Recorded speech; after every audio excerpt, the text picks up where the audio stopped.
Hey everybody, welcome to the 194th episode of Super Joystick Radio, a weekly gathering of friends here to talk about all things video games. My name is Andy Huller and I'm joined by one of my favorite party members, Justin D. Hello. Today we'll be discussing E3 2021.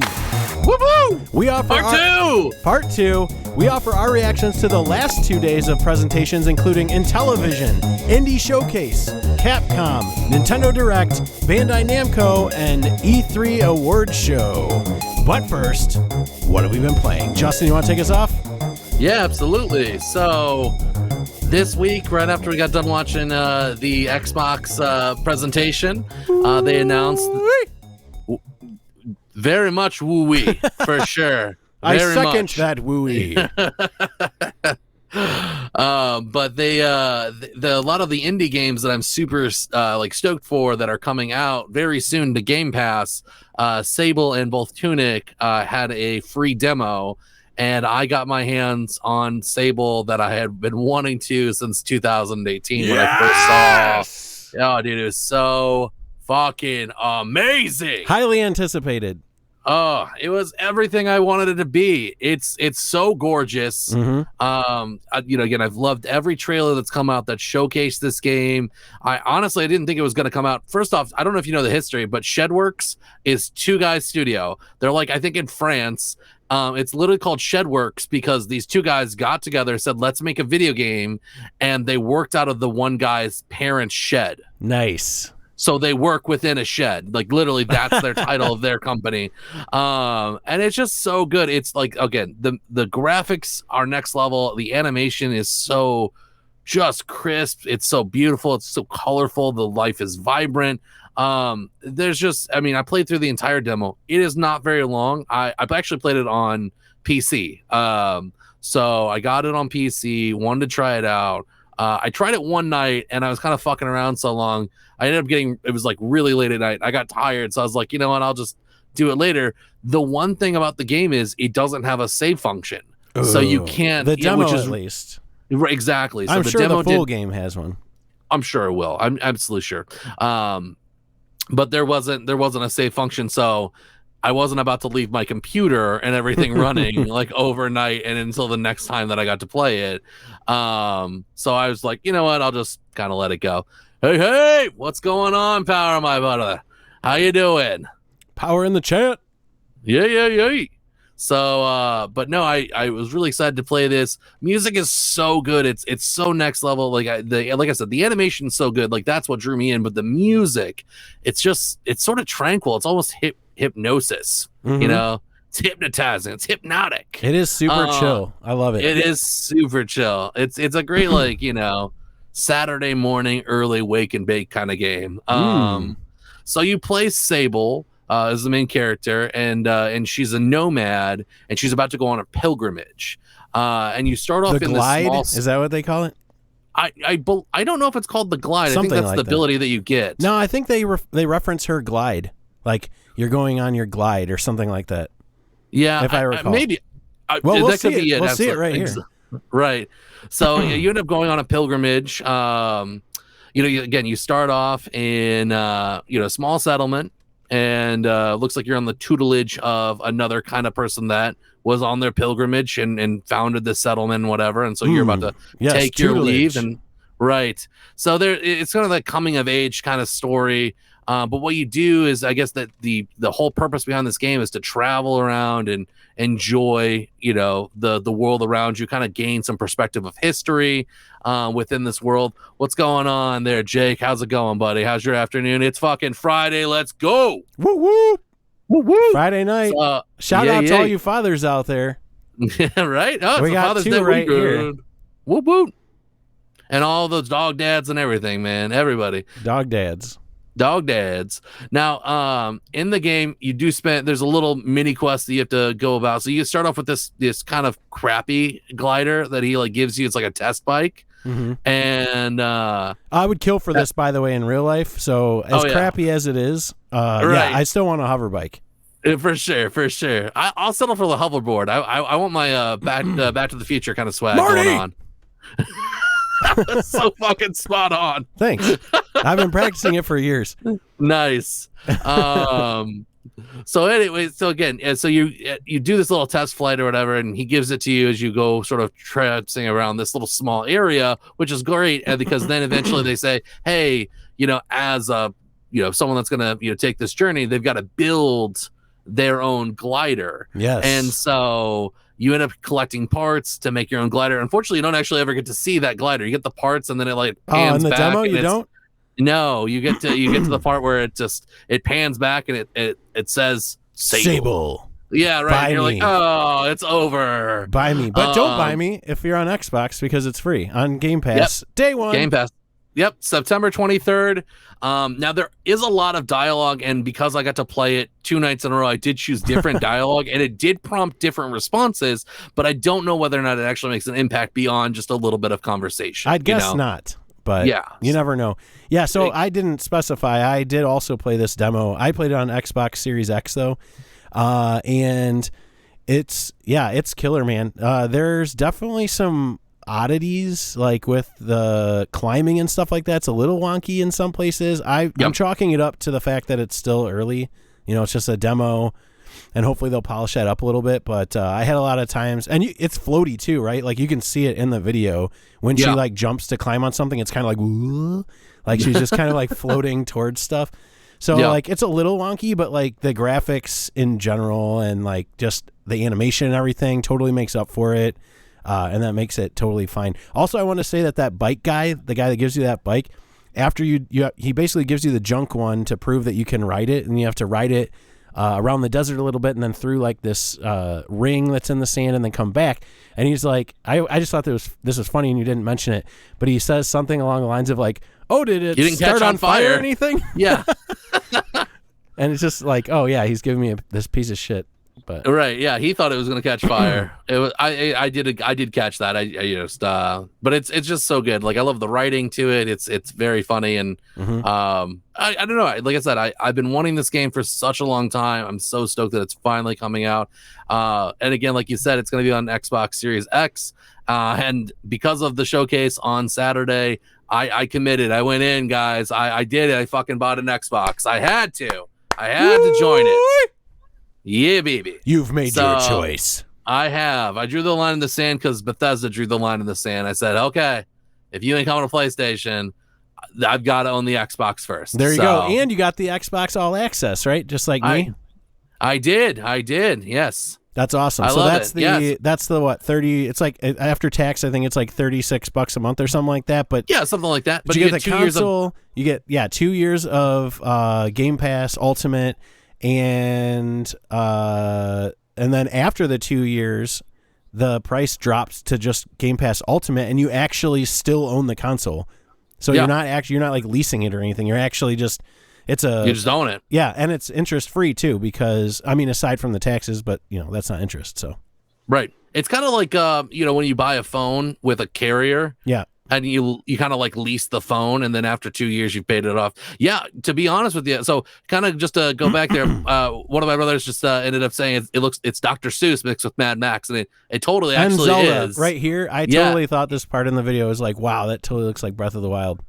Oh, it totally. I mean, it's clear that was a huge play on the game, like inspiration. Yeah. Oh, for sure.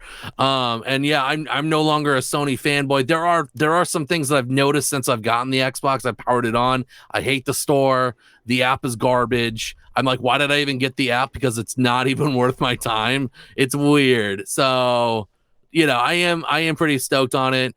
And I do still like Sony. I'm not trouncing Sony, but to be honest with you, when the 360 came out and I had 3 red rings of death, I said I was never going to buy another Microsoft console again, and I didn't buy an Xbox One for that reason alone. Me too, for a while. And now after seeing that presentation, I was like, I can't resist it. Like it was like, goddamn, I had to get my hands on one. What was and it luckily like? It was goddamn. So excellent. It got restocked. So I was like, you know what? I'm just gonna pull the trigger. And like I said, I'd much rather pay $38 a month or something, and get the console and be able to play games, day one for the next 2 years, and have that. And it's so pretty stoked on it. So hey, add me Rygar without the H, so it's RYGAR, capital GOD, capital MODE. That's right. That's Rygar God Mode. Ooh. Yeah, get it going. Rygar. It's all out there in the ethos now. Yep. Back to Sable, what we're seeing now in the video is you go to this temple basically to charge this stone. And once you charge the stone, it looks like you took a break here or something. Oh, really? Did while you're just standing there, and I don't think it takes you that long to read like one sentence. You're right. I probably did take a momentary break, and I thought I had edited that out. That's my bad. That's okay. Yeah, no, I stepped away for a moment to use the bathroom. So what you're seeing here is now the character Sable, she can jump, and then in midair she can glide, quote unquote. So basically what happens is this red orb goes around her body, and then she kind of like slowly falls, so you can go much longer distances. And it's just one of the mechanics. I'm very interested to see what all the others are. I'm sure that there's plenty of other mechanics like this that you unlock as you go, right? Yeah. Oh, and I'm really actually pretty stoked on the fact that it doesn't take any of your stamina when you're in that like floaty orb. Right. Yes. So as you're drifting down, like you could drift down endlessly forever. Yeah. Yeah. But it's also kind of funny because like it literally you could fall and take 0 fall damage. I've fallen from like the highest height. Like I could have fallen from this point right here as I'm like going back down to my bike, and I wouldn't have taken any damage. There's no combat in this game whatsoever. Unless there's like a secret thing that would be interesting. Like right at the very end, you like have to, I don't know, hug a dragon or something. wasn't Schmed talking about a game where like or maybe it was you, but it was like at night, like ghosts would show up or whatever like that and like rob his farm. Maybe this was I don't remember that. Was this what was there was just a little bit of combat. It was like right towards the end of the game. Oh, there was no combat until the end? Oh, it was like ghost pirates or something like that. Like he was stranded on an island and he had to survive. And at the very end, there was like ghost pirates he had to fight. And the fighting wasn't very intuitive. Oh, that was me. And that was, okay. I forget what the game was called. It was one that I had gotten a code for. And I can picture what the image looks like. But it's like some island. Yeah, it's some island game where it's like you're hunting around for objects and stuff and building a farm and farming and stuff. And then towards the end, there's like this combat section that is totally unintuitive. And I just completely recapped what you just said less eloquently, so I apologize. It is all good. But yeah, again, this game comes out September 23rd. Super excited for it. I'm really happy now having an Xbox Series X. I'll have that day one because of Game Pass. Game Pass. Game Pass. This has been long overdue, so I'm really hyped for it. Did you have any final thoughts on it, buddy? Not really. I'm excited. Like I said, I was playing on Xbox and I ran into the same thing where I got like halfway through the demo, and then all of a sudden I have to pause it and I got to go do something else. And so I was like, I'll shut my console off. And I came back, and of course it didn't save the state, which it seems to do with every other game I've ever run on there. Maybe it's because of the demo or something. So I played through it again, and then my wife came downstairs and we're like, oh, let's watch the season finale of Handmaid's Tale. And so I'm like, okay, this time I'm not going to shut my console off. I'm just going to put it on the home menu, and I'll let my Xbox sit, idle, and it should run, for an hour or something before it turns off. No, it didn't. I need to check my settings because it definitely turned itself off like 30 minutes in or something. Oh, damn. So I decided not to play it again because I'm going to play it eventually when it comes out anyways. And I didn't want to play the beginning for a third time. You didn't want to try out any more dialogue options? No. See, I got it. I like it. Yeah. I'm ready for the full game. I don't want to spoil anything because I'm sure we're going to have to do that again. Yeah, I'm sure. Absolutely. It's probably it was probably literally the first 40 minutes of the game anyways. Right. Yep. So anyways, yeah, I like it. It's awesome. Can't wait. Yeah, check it out. I think it's still available for demo. I think you can still get it either on PC or Xbox right now. You can still try out the demo. Game Pass. Get it for free. Good shit.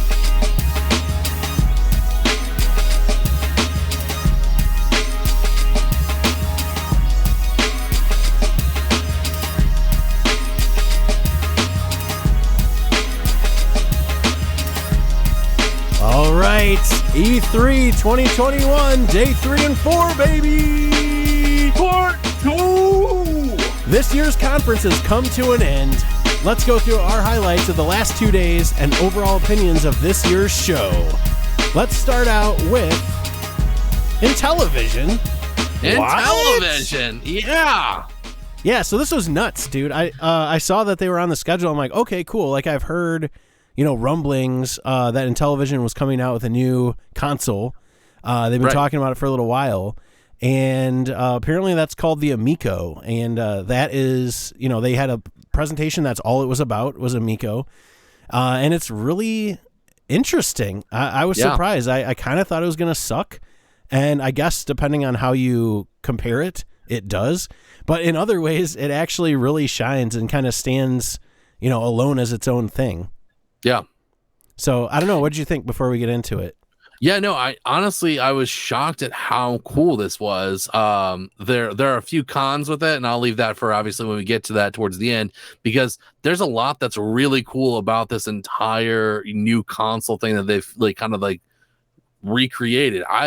There's so many cool functions about the controller, about the way that you would utilize the little touch wheel, and even the screen. It's very friendly for anyone to play and pick up. They were explaining it could be for a family member or for a friend that doesn't play video games. It could be really for whoever is into that type of thing.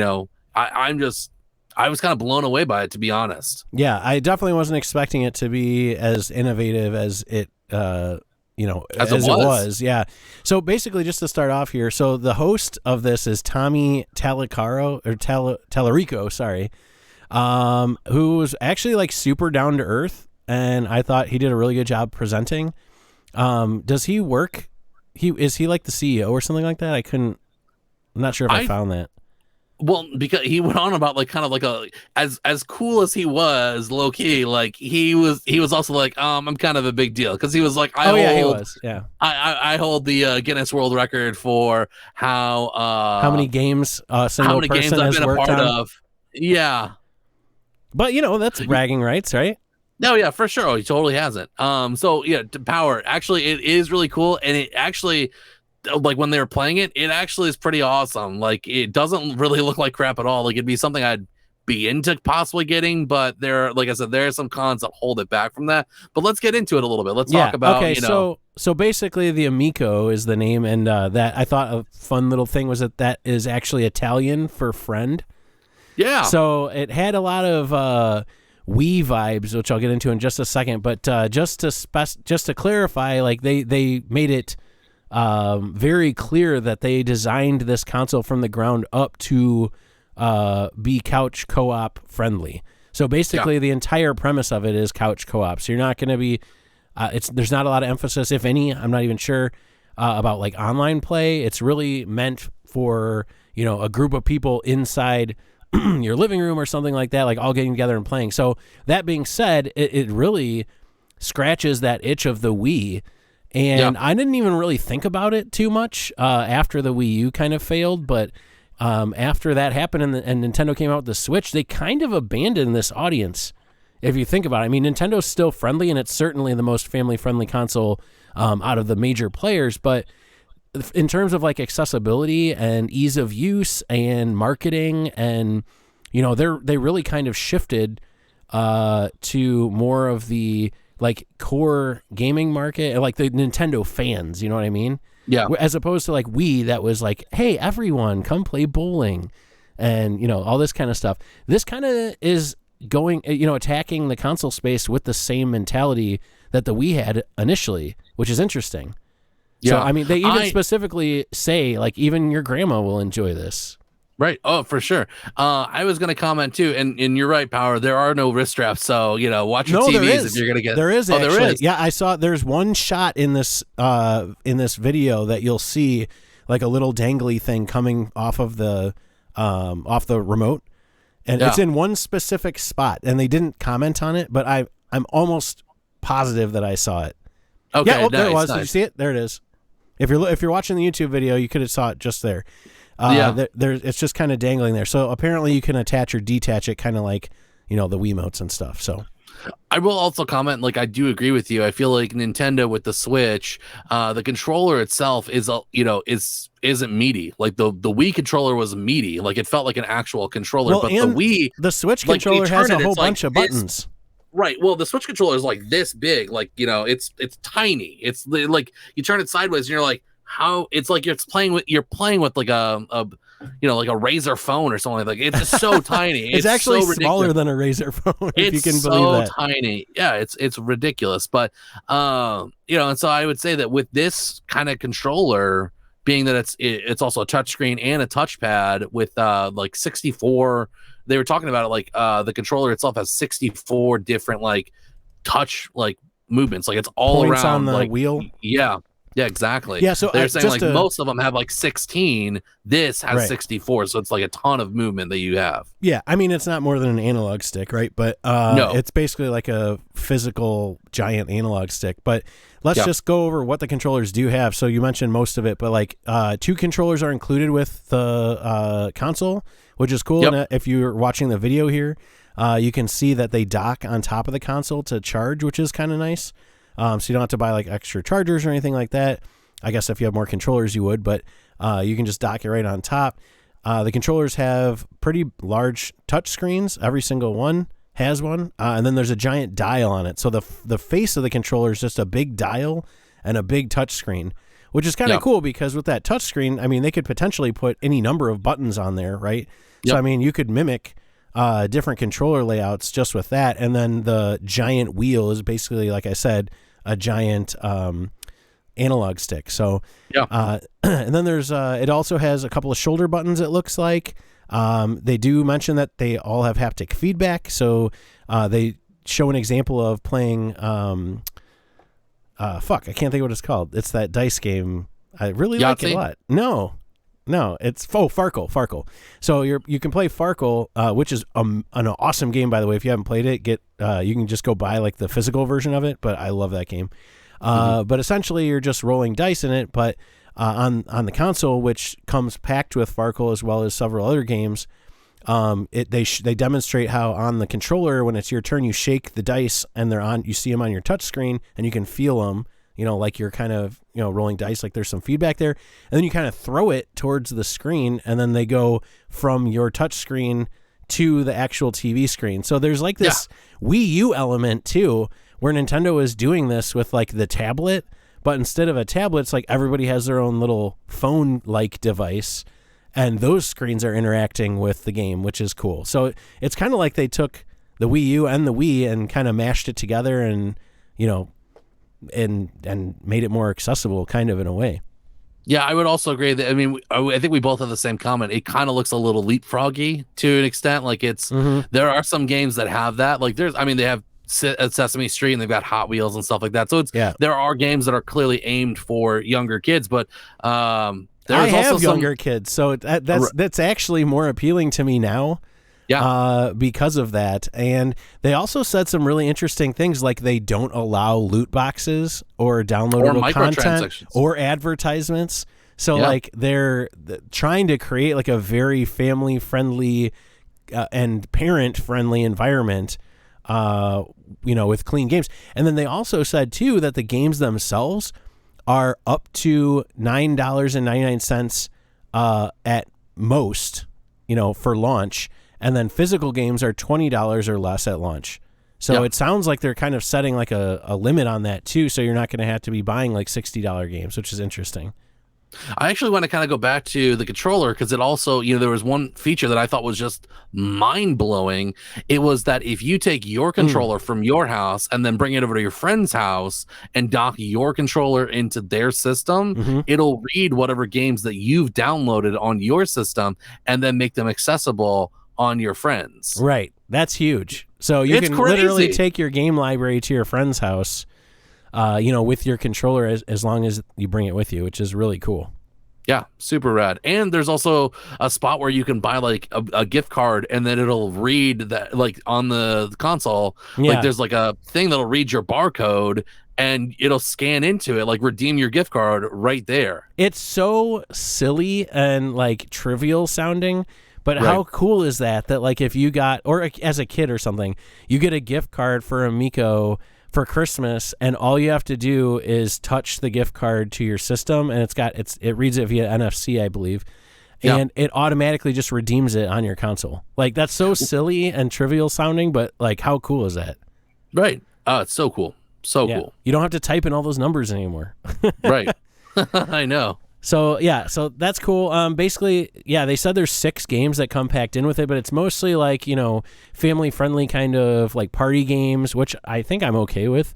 But essentially like cornhole, like bags. So you're throwing bags into the wooden, plate into the hole or whatever. And then they also mentioned Farkle. I'm assuming that like spades and, some of those other card games might be included. I think they had pool and also bowling, I think was probably one of the other ones too. See, that's genius. That's what they need. Is those It's like the Wii Sports, when it first came out. Yep, exactly. No, they're definitely smart. I also was reading an article about this, and 3 of those people that are working on, like, that actually worked on building this system are old Nintendo execs. Oh, nice. So so there's a reason. Yeah, there's a reason why a lot of the this is similar. It's very Nintendo-y. So I am actually really excited. So obviously there's been some gameplay here of like sort of kind of kiddie games that, again, Atari is also bringing like 16 games over as well, which like had like Breakout and like there's a few other like Command Post or something like that, where you were firing at like alien ships or whatever. Yeah, Asteroids I think is on there. Yeah, Asteroids was in there too. And then they're doing like they're reimagining them into like a much more built out, kind of almost remade status. So they're not like the Atari games that you boot up. Cat Power. We'll get to that here in just a moment with the pricing. But Earthworm Jim. Yes. Okay. So here's the thing. Earthworm Jim game. So this is the thing that's going to pull in the adults, right? So these guys were the guys that originally made, or a lot of these guys are the people that originally made Earthworm Jim, which is one of my favorite games of all time for Super Nintendo. I loved it. I know it was out on Genesis too. But I always thought it was hilarious and cool and kind of edgy, and just kind of like a Ren and Stimpy type of thing, and I always loved Earthworm Jim. So hearing that they're going to have an exclusive Earthworm Jim game made for this system does entice me. I'm not going to lie. Yeah, I saw that too. If you watch this presentation, there's a moment where they'll say, "Hey, send us an email with the title Groovy as the title of the email, and for your chance to win like this art drawing or whatever like that, where like everyone signed it." So it's like, I'm definitely doing that. So there's a pro tip for you.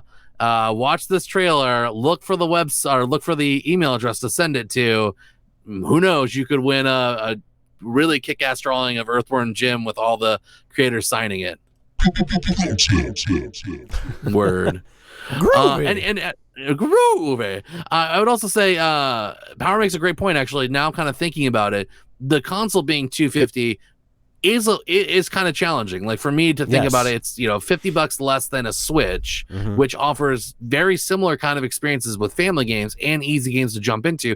But Power makes a great point. The price for the games for this, while may not be obviously a Switch caliber, like you're not getting a Mario Party game for $9.99, right? But you could get the equivalent of 6 fun, enjoyable games that you could chain together with a bunch of different people, that may occupy more time than maybe Mario Party would. Maybe play that a couple nights, but if you get a brand new game, I don't know. There's the toss up right there that I could definitely say. But I don't think that this could go toe to toe with Switch and come out alive. No, it definitely would be eaten alive. Yeah, I mean, it's definitely a viable fourth console option if that's like a thing. Like I always say, I am I work hard for my money, but I am a total dork when it comes to video games, and I just can't settle. I have to have every platform so I can play the exclusives that are on each platform. This I don't feel like I need to have, other than I really want to play that Earthworm Jim game. But this seems like it would be a really cool thing to just have and show people. Like, hey, check this out. Like, we can play these silly, fun, kind of throwaway experiences. I mean, most of these games, like right now, you're seeing a bunch of Intellivision and Intellivision classics also, which I did actually have an Intellivision growing up, but I barely played it because even then it sucked. But I love Breakout, though, which is from Atari. But yeah, I mean, like, how long are you going to play these games, right? Like, that's why they're $10. That's why they're maybe $20, because you're not going to sit there for hours and hours and play most of these. Most of these are going to be pick up, play for 10 minutes, or play with a group of 2 or 4 people for, maybe a half hour or something like that. And then you're probably going to move on. So, I get it, but it's hard to justify the $250 price point, I feel like. But that is a good point of the actual software being cheap. Yeah. I was excited to hear Burger Time getting a kind of a remaster in this world. I love Burger Time. Yeah. Me too. Big fan. But the one thing I didn't understand was, and again, this kind of harkens back to the cost point, because again, the base model is $250, but then they've got other skins for it too. But like the purple model, or like you mentioned the wood model that they have or whatever like that, those are $300. That's the exact equivalent of what a Switch is. And you get 2 controllers there with that as well. They don't make a wood grain Switch though. They're right. They don't make should. a wood. There should be one. That'd be pimp. Yep. Smells like leather chairs. Yeah. Or a leather Switch. There you go. That's yes. Ooh. So, anyways, yeah, I don't know. I just think it was definitely surprising. It was definitely cooler and had some more interesting ideas than I thought they were going to have. I believe I mentioned something on the show last week about how it was going to suck. And I take that back. I walk it back now because they actually have some really interesting ideas. And, dare I say, some of the ideas are kind of more interesting than some of the things that Nintendo are doing right now, or are very similar to some of the things that Nintendo abandoned with the Wii and the Wii U. And there's been a lot of like mini consoles that have come out here. Atari's tried to jump back in there with a re-envision of their old Atari system, and it's just they just were mass producing an old Atari. But this was like, hey, let's take the old thing and let's bring it into the modern age, and they really did. I mean, they gave it fucking touch screens, and but it looks the same. It's still got the dial, and the the controllers are very similar. So yeah, it's definitely very interesting, and we'll keep our eyes on it. I could see it going either way. I could see not a lot of people adopting it for that price. I could see a early price drop. I think it really needs to be more around $199 max to capture this casual crowd. And I'm really not thinking that the games are going to be great. I mean, they look like throwaway games that you would buy on your cell phone or play for free on your cell phone, like just kind of like shovelware in a lot of regard. But I don't know. It'll be interesting to see. I really want to see what Earthworm Jim looks like, because if it looks like that Fox game that they were showing that looks like Leapfrog, not interested. But if it looks like better or similar to the original Earthworm Jim, then I might be on board. Right, possibly. Yeah, we will see. Who knew? We shall keep our eyes glued. I believe it's February of next year. So the pre-order started already. Okay. And then I was reading comments that once you place the pre-order, the ship date is February of next year, of 2022. So I mean, it's right around the bend, which is pretty crazy. Yeah. Yeah. Bring it on. In 8 months, we'll have maybe an update on that. We'll see. All right, moving on. The next big thing was the Indie Showcase. Yes, so the Indie Showcase, and this was basically a bunch of different indie games shown that are coming to a bunch of different platforms. So it was platform agnostic, which was also nice to kind of just see like all these different games that are coming out for a bunch of different platforms. But what do we got here first, Justin? Yeah, so we so it kicked off here. It was only about 12 to 15 minutes long. It wasn't a very long indie showcase. There was 12 games in total that were shown off, and 3 actually came from the same developer. So to begin with, we had Life Slide, which is actually a paper airplane game. Yeah, it was really cool just to watch this. So it has you traversing sort of this beautiful, these beautiful scenes, whether you're in the garden or in the mountains or like in like a blizzard area, it's wild. Like there's even like sort of like a Stonehenge, there's swampy areas. It looks really cool. I'm looks actually super really chill. Like I kind of want to play this. It looks good. So it also is accompanied with chill music. I was reading someone that had gotten a review code from the developer as sort of an early review, and the early review said it's such a chill and casual game. It's so much fun. They only wish it lasted longer. So I mean that's a great kind of compliment to your game, is that they people are asking for it to be longer, for it to be more. And all the while flying around on this paper airplane, you're trying to avoid traps and creatures that would ultimately end your flight. So, and I did see different airplane models, paper airplane models. So we will see if there'll be actually, other, models in the game, or how you earn those or whatever like that. Hopefully it's not, microtransactions, but ultimately it was probably one of my picks of this showcase. Pick of the week. Kind of. I mean, if I'm picking indies, I mean, I guess I go for the airplane one. Then next that followed it was three games that kind of showed off back to back from the Hooded Horse.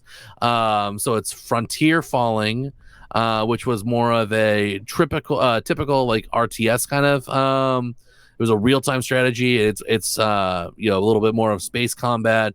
It's interesting. And then I guess Alliance of the Sacred Sons takes that RTS and then like cranks it up to the max. I guess that was the next game they showed. Yeah. It's like 4 times as much RTS, I guess is what it said. That's crazy. And then Terra Invicta was the last one. And that one looks more like it's maybe an exploring kind of game, but it's not necessarily as big of a strategy. I don't know. I don't think it's as big as like a No Man's Sky per se. But again, it looks like these games kind of, have you right, somehow. Right. Yeah. And I mean, it looks like you're either exploring the cosmos or you're commanding starships in combat. I mean, that's really what it boils down to. I'm not really that into these games. No. Yeah. So it's like I never played StarCraft either, but I'm not that just kind of reminds me of a StarCraft or what I've ever seen of StarCraft. And it's not my jam, baby. Yeah, it's kind of crazy. It to me, it looks like too much strategy, like too much RTS. Yeah. It's lots and lots and lots of menus. Like some of the game looked like all it was menus. Like you're just spending all your time in there. So I don't know, not a huge fan, but yeah. So I don't know. It's something that I'll listen out for. But that actually Frontier Falling was picked out of the indie showcase as the one that people were going to be were most excited for, and I was like, oh yeah, I was like, okay, well obviously you guys weren't paying attention then, because there were some better ones for sure. You stupid son of a bitch. People, just a bunch of bastards. So Fallen Aces actually is actually my pick. This is the one. If I was going to buy any one of these indie games, Fallen Aces is it. So this is a 2D like noir style kind of game that's told in first person, and the combat it's a beat 'em up game with like fisticuffs and like crowbars and there's even some guns, but it's like it has the art style of like a poor man's Archer. Yeah, or Doom. It almost looks like Doom. Yeah, it really does look like the old Doom. Yeah, in terms of like the sprites moving around and stuff. Yes, exactly. So I don't know. I'm actually pretty excited about that. It looks pretty cool. So I that would be one that I'm looking forward to. Larsnauts is actually another one that's coming out here pretty soon too. That's another one. So yeah, I'd want to kind of give it a second here to let you play a little bit of the Fallen Aces. For the showcase here, because it's pretty cool. Sorry. Yeah, no, I just wanted to at least get some of it, but yeah, like it looks like Mad Maxy kind of, Max Payne kind of, fight him, and blowing it's dudes' cool. heads Like off. you like old throwing, mobster Chicago right style fighting. Yeah, but kind of like over the top, like comic book. Oh yeah, super comic booky. Yeah, but it almost looks like a Doom mod, right? Like I mean, like the the way that everything is working and like moving around, but it's also very cartoony, which is really cool. Yeah, like I said, it looks like a poor man's Archer, in my opinion. Yes. Like if you've ever watched the show that dude Archer, looks like Archer for sure. Oh yeah, absolutely. I hope they get him as a voiceover. Oh my god, would that be so good? That would be awesome. Right? Oh yeah, and so their website is Doom Noir. Oh, is it really? .com, yeah, which is cool. So they're kind of just like, nodding to the Doom references. Nice. The next one they showed actually has got me pretty excited about it. It's Larcenauts. I was about to mention a moment ago, but I wanted to give obviously Fallen Aces a moment to shine there. But Larcenauts is it is a new hero shooter game where I guess it looks like you're trying to take control of like a robot or something. Like it's kind of like a capture flag that moves. I don't know. It's a hero shooter, and they go through like the characters that are the heroes, and everyone's got sort of different abilities, and I don't know. It's very reminiscent of like what's come out recently, which is like Valorant and obviously Overwatch, and there was even the one from that we were kind of talking about last week with the predictions. It was it a character? Battleborn, I think it was. Oh yeah. Yeah, so it was kind of like that. It falls in line with those kind of shooters, the hero shooters. So this again, it does look pretty interesting. I would be something to check out. I don't know what console, if this is coming to PC exclusively, or if it's going to make its way to like the Switch. I mean, it looks like such a cartoony game. It should totally be on the Switch, absolutely. But who knows? It looks kind of wonky to me, like kind of janky, like a poor man's Overwatch. It really is, but I mean it's an indie game, like That's true. Overwatch was made by Blizzard, who made the greatest MMO of all time, and so you're right. This is a poor man's Overwatch, but that's probably a huge compliment to these guys. I suppose that's true. Yes. Yeah. I mean, I don't know how big the studio is, or how many devs are working on it, but it looks very engaging. I do like this funny punching guy who the brawler. All he does is brawl, and his arms like extend out and hit people. He reminds me of the dude from Street Fighter. Yeah, Dosselin. The guy from it. Yes. Yeah. Yoga Flame. Yeah. Oh, so good. Now, the next one that's coming up here was Toy Soldiers HD. So I guess the company got together and sort of bought out the rights, and I guess they're re-releasing in like HD fashion remaking of this game. Where it takes all the previous releases, modernizes it to current gen with all the DLC from the past, as well as plenty of extras. So, it's there. They showed like mods where you could do D-Day, and like there was like World War I that you could play, World War II, and they were all like the toy soldiers. So I'm actually looking forward to this only because it reminds me kind of. Did you ever watch Small Soldiers? Yeah, love the that movie. I fucking love that movie, Mm-hmm. and I Tommy Lee Jones is like that hard ass like main brute. Like that movie was so awesome. It's actually on. Hey, pro tip: if you have Paramount Plus, it's there. Go check it out.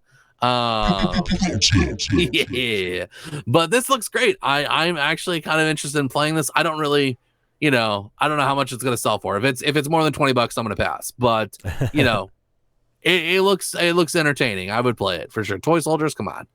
Especially if maybe there's like DLC later on down the road where you can play as like it's like the French Revolution or something like that, like where it goes backwards in time, and you have like or like if it was like Joan of Arc days, and it's like the Holy Wars or whatever like that, where you're like horseback and you're like, yeah, that'd be so cool. Like you're fighting with swords as opposed to guns and stuff like that. Like there's like trebuchets. I don't know. It'd be cool. I don't know. I'm spitballing. Hey, if you make that into a game, you heard it here first. Royalties. Yeah, royalties. That's right. So next game was the strangest of all of them. Moolander. Speaking of Earthworm Jim. Yeah, but this is like weirder, like Moolander. Yeah, which I'm just saying Earthworm Jim always had things with cows in it. I hope that Derek Zoolander narrates this game. I hope that it's Ben Stiller as Derek Zoolander talking about Moolander. That'd be awesome. What is this? A freaking school for ants? How did this tiny cow get in this screen? Oh, it'd be so good. Why does this cow look better than me? It's in the computer.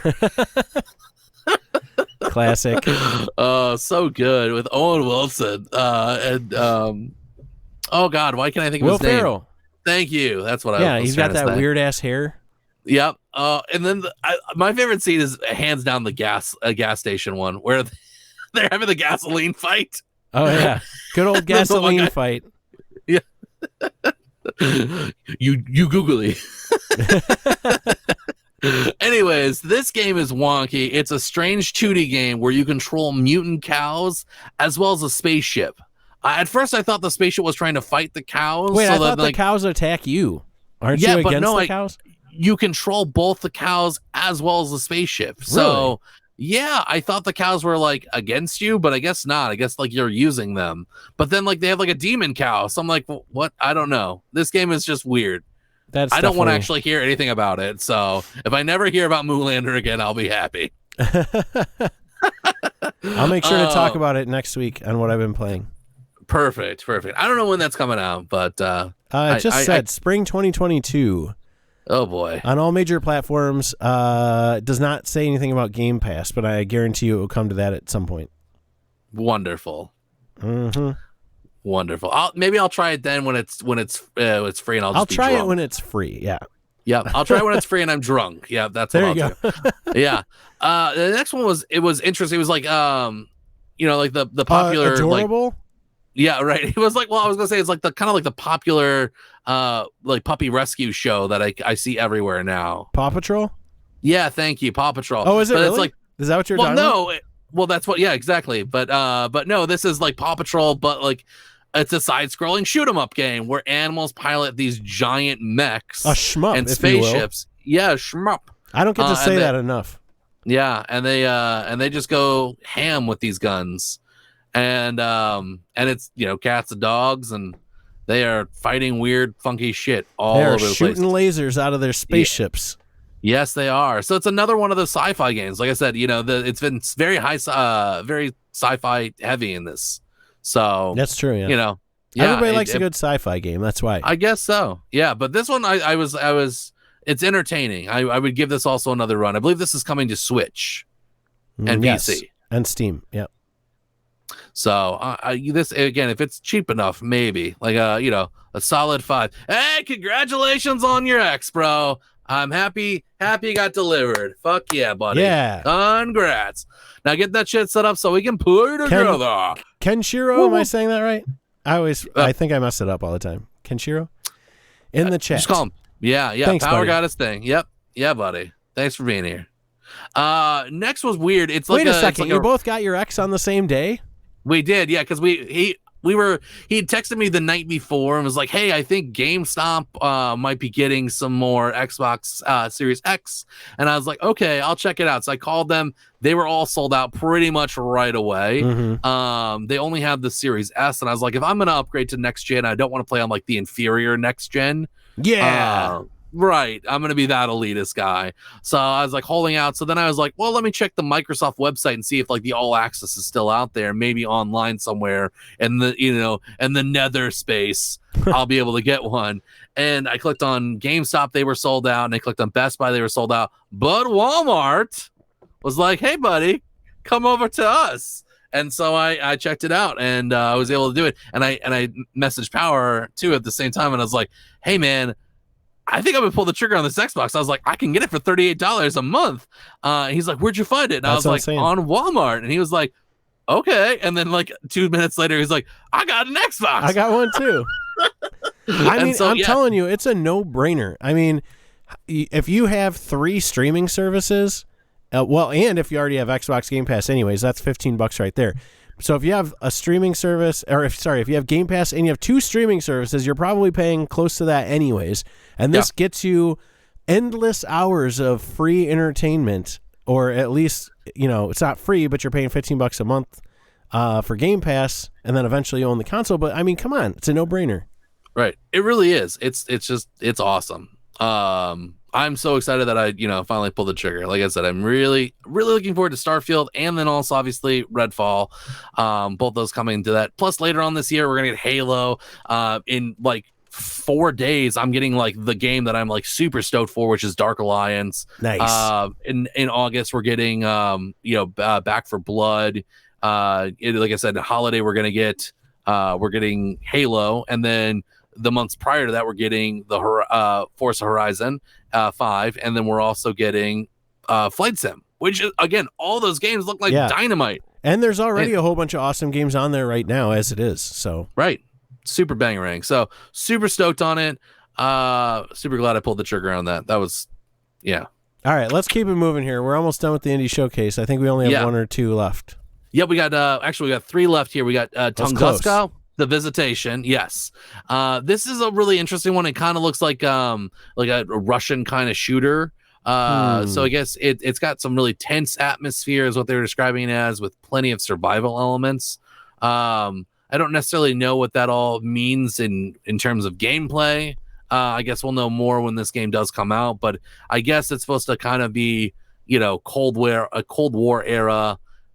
And it seems very, very Russian, like the game that Stalker 2 from Xbox. So could be interesting. I might check it out at some point, but it's probably not going to tickle my fancy enough for me to pick it up. But the next game, however, totally tickled your fancy. Absolutely, it also tickled mine. Yeah, if you're a fan of Mario and love cute cats, this is probably your thing. Who doesn't? Right, it's called Nico Ghost Jump. So this is a platforming game where you play as a cat, and they can change the viewpoint. Like you play it 2D, like side scroll, and then you could change it, just like in this video, to 3D to get around obstacles. So it's very cool. Like you combine, you have that different choice of how you play the game and how to get around these different things. Isn't that kind of like, didn't Paper Mario do that? I don't know. I can't remember. I think there was a Paper Mario that did that, where you were like side scrolling, but then you could switch the view, and then you'd find like hidden objects and things, like switches behind obstacles and stuff. I mean, it kind of reminds me of Toad's tracking game. I never played that. Like where you didn't play it? Mm. It was like Toad Treasure Tracker. Yes. I only played the mini games that were in Mario Odyssey. Okay, gotcha. I played the demo. The demo came out for it, and it was pretty decent. But yeah, it kind of reminds me of that, where it can like kind of blend, that 2D, 3D kind of, world. It's cool. I wasn't expecting that I was just like, oh, this is cool looking. Like, I like the bright graphics and stuff, and then all of a sudden it's like, it like switches views, like to third person. I'm like, whoa, that's crazy. Yeah. And there's combat with the game. There's there's collectibles. There's even like enemies and even giant bosses. So like it's kind of like checking off a lot of boxes right there. Mm-hmm. Plus you can like turn into a ghost cat, like literally a ghost, and then fight people. So more boxes. Yes, it's weird. It's a weird game, but I'm there for it. And then the final game was Extra Galactica. Oh my god. Or Galactica, I guess. This looks Extra fucking Galactica. Awesome. And I really wish that we didn't have to worry about YouTube and Twitch like copyrighted music issues, because this has fantastic music. So go and look this up at the end. What's it called? Intergalactica or something? Extra Galactica. Extra Galactica. Go look up the video and watch it. If you're just watching it here, it looks great. But if you're watching it without the music, which you are right now, you're missing out on half the fun, because the music is just fantastic. But this game looks badass. Yeah, I'm so excited. This is probably my pick for the indie showcase highlight. Yeah, this is it's a 2D pixel art, as you can see here. If you're here for the stream, or if you're here for YouTube, then this is it looks really great. It's a 2D pixel art game where you combat aliens, and then you're also trying to like save the world and prove that you're worthy enough to play football. Now I'm not sure how that even relates with one another, but I don't know. It is a very interesting concept, and like you said, the music is just out of this world. It's so good. Yeah, I love it. Yeah, so that is your indie showcase. Overall impressions. There's some strong showings there. Like I said, for me, I thought Fallen Aces, Life Slide, Nico and Larcenauts seemed really great. And then there are a few others that I just were like, yeah, it's not my tea, like the RTSs, the space ones. And then there's just like the weird Moo Lander. Mm-hmm. I was like, that's not my thing.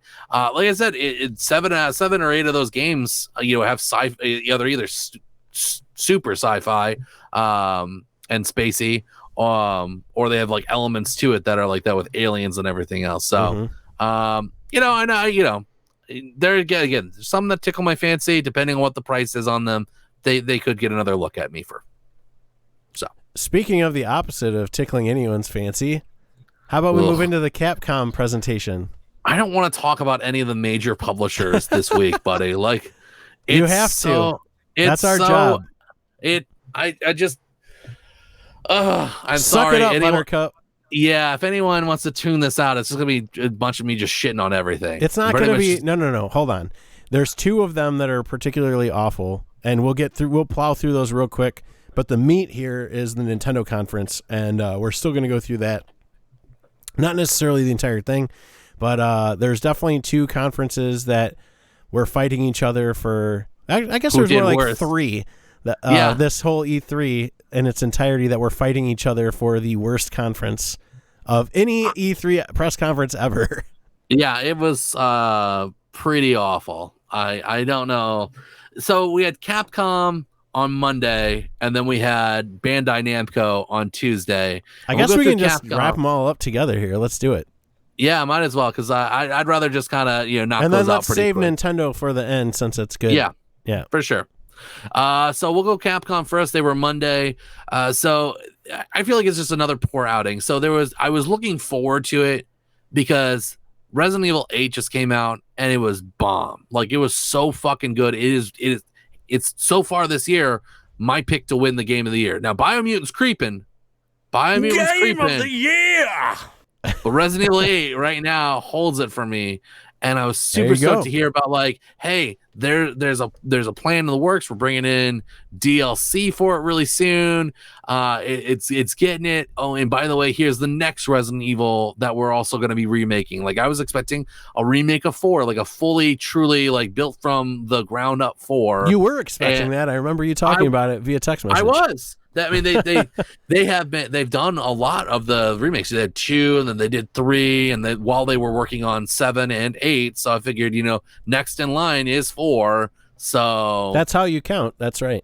Yeah, exactly. But they did say that they are working on DLC, but there was zero trailer. Hold on, wait. Let's bring that back a second. So they actually talked a little bit, and then they brought up this black screen that had some text come up on it that said, "By popular demand, we are now working on DLC for Resident Evil 8." Yeah, like, that is the laziest fucking thing I've ever heard in my entire life. Like, you're they not didn't even get like a person to talk about it. Like, they didn't get like the person. There was literally someone talking about Resident Evil just seconds before, and then they're like, "Let's fade to black and let's write that on the screen with crappy a font." Yeah, they used Comic Sans. Just kidding. They didn't do that, but they may as well have. And they may as well have. I mean, they literally took the easiest route. Like, that's like the worst announcement you can have. Is like, we realize that our game is successful, so we're announcing today that we're planning on starting the development of DLC in the future. Like, seriously, shut the fuck up. Right. There was literally no direction, nothing to get us hyped about. There was no trailer. It was just a few words, and you're like, that's it. Well, it just came out. I wouldn't expect them to have anything, and that would have been one of those scenarios where everyone thought that they just withheld it from the game so that they could sell it later if it came out that quickly, But but just don't say anything. You didn't need to say anything about it. The problem is they didn't have anything to talk about. That's what it was. So I will give a counterpoint to that, because obviously for Microsoft, we saw the flight demo, and that comes out in September. And then they said, hey, in November, we're also bringing in the DLC for Top Gun. Like they previewed that already, even before the game's even launched. Like, so Resident Evil 8, you just launched, but you could have been like, hey, by the way, in 6 months from now, this is what we're planning on doing. Sure, and don't get me wrong. I'm not saying that I agree with that statement. Yeah. I'm just saying that a lot of people think that if they announce DLC too soon after the first, the initial product launches. True. But I agree with you, and I think that's fine. Like, but show us something, like some concept art or... But it was to me, it just screamed like, we just got our sales numbers back and everything looks really good. So we want to give you more content, but we don't have any idea what that's going to look like. So we're just telling you that we're going to do it. Right. Like it got greenlit like literally like that an hour day or before. something. Yeah, exactly. And they're like, do you have time to put together a black screen in Microsoft Paint and put some text in there? Yes, sir. Yeah. I'll have that ready for you in 2 hours. Yeah. It's wild. Ridiculous. So yeah. So I was really disappointed. Nothing really about Resident Evil 8. No talk about Resident Evil, like any remasters coming.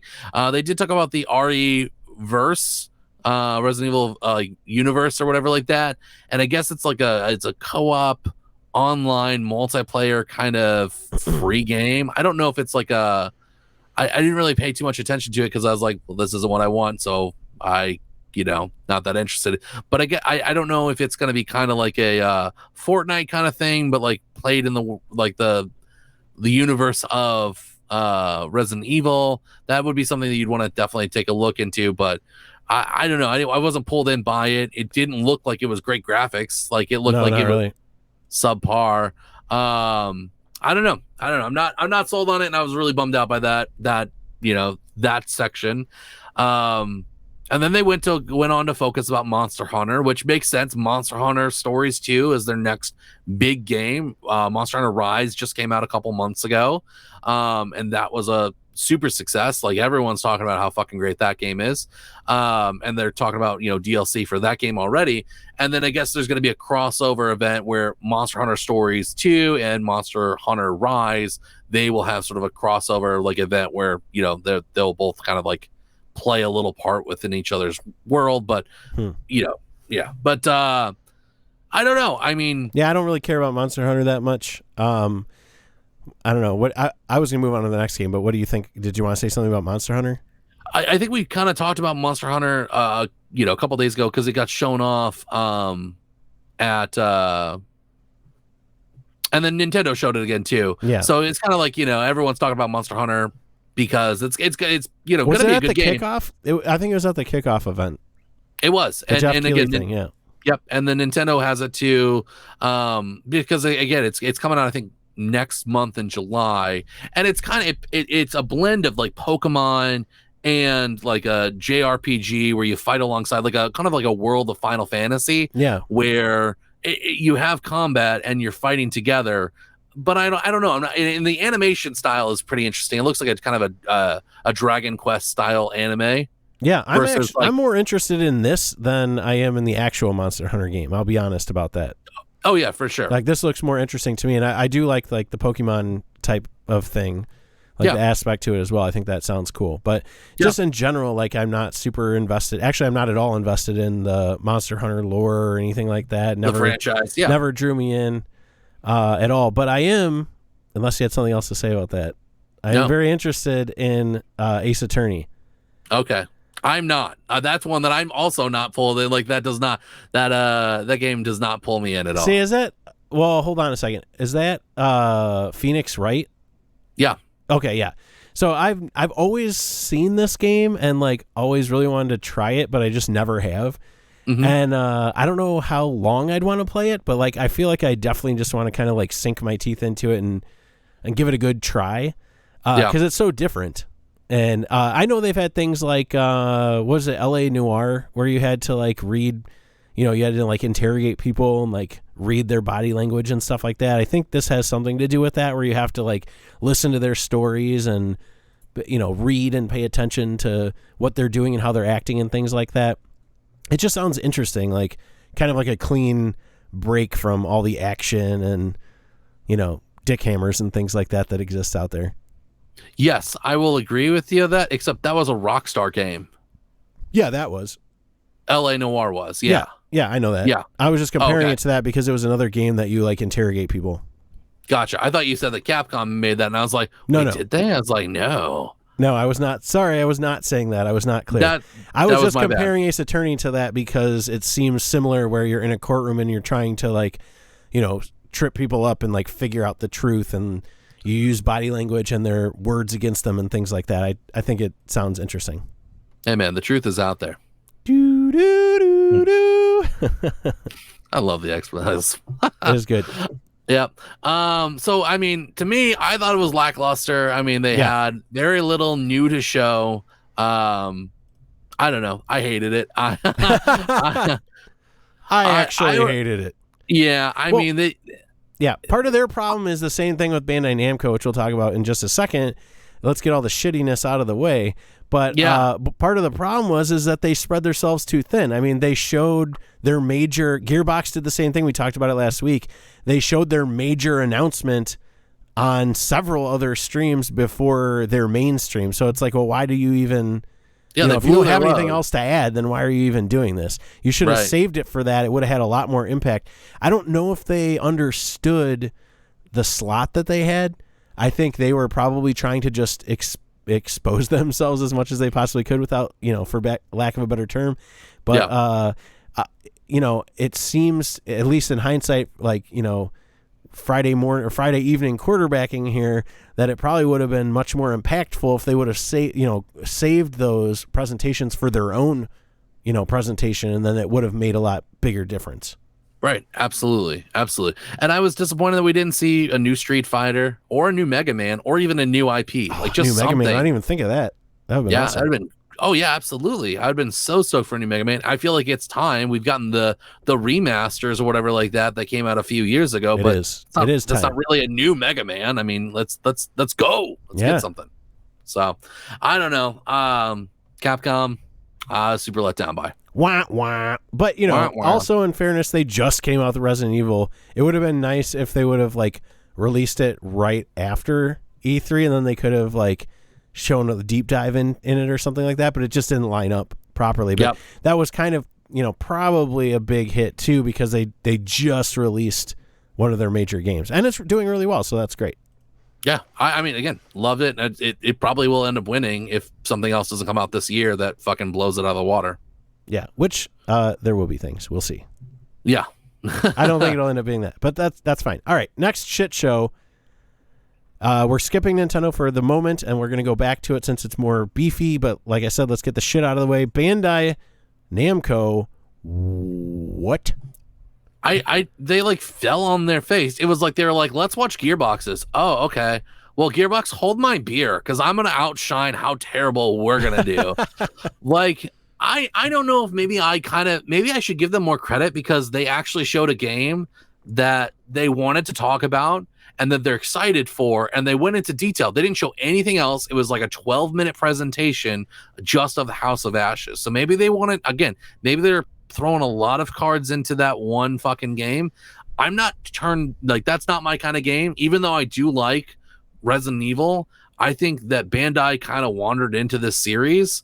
I know that it's part of a series. I know that House of Ashes is part of a larger, gaming, universe franchise, or whatever like that. Yeah, right. But it's not what I wanted to see from them. I wanted more Elden Ring. I wanted maybe a different DBZ or an anime kind of game, because they're always cranking those out. There was no Dark Souls, no Soul Calibur. Ni no Kuni. Right. They also Scarlet Nexus, which got delayed from this week as release to next week as a release, as the 25th. That would have been a great one to kind of double down on. If you want a game that you're gonna pull in the masses, it would have been an open action RPG game that's kind of anime style, that it scratches the itch of people that like action RPG games and also people like anime games. Scarlet Nexus looks fucking awesome, and that's what their showcase should have been. And that game is coming out next week. Here's a great way for you to market a game that's coming out in a week that people will be able to buy or pre-order right now. And this is the time you do it. And that's weird. Why didn't they take advantage of that? I don't understand. It was like, it's so mind blowing. Why talk about a game that's not coming out for a couple months versus a game that's coming out right now? Like, or you do could, like, both, because that's what a showcase is for. I mean, you had more. I'm sure they had more than 12 minutes. Yeah. I'm sure they could have filled that time if they wanted to. It's the internet. It's streaming. It's not even. I mean, you're not even reserving a conference like a hall or anything like that, or like a theater or anything. Like, there should have been no problem with that. But they didn't they show off some other things in other streams also?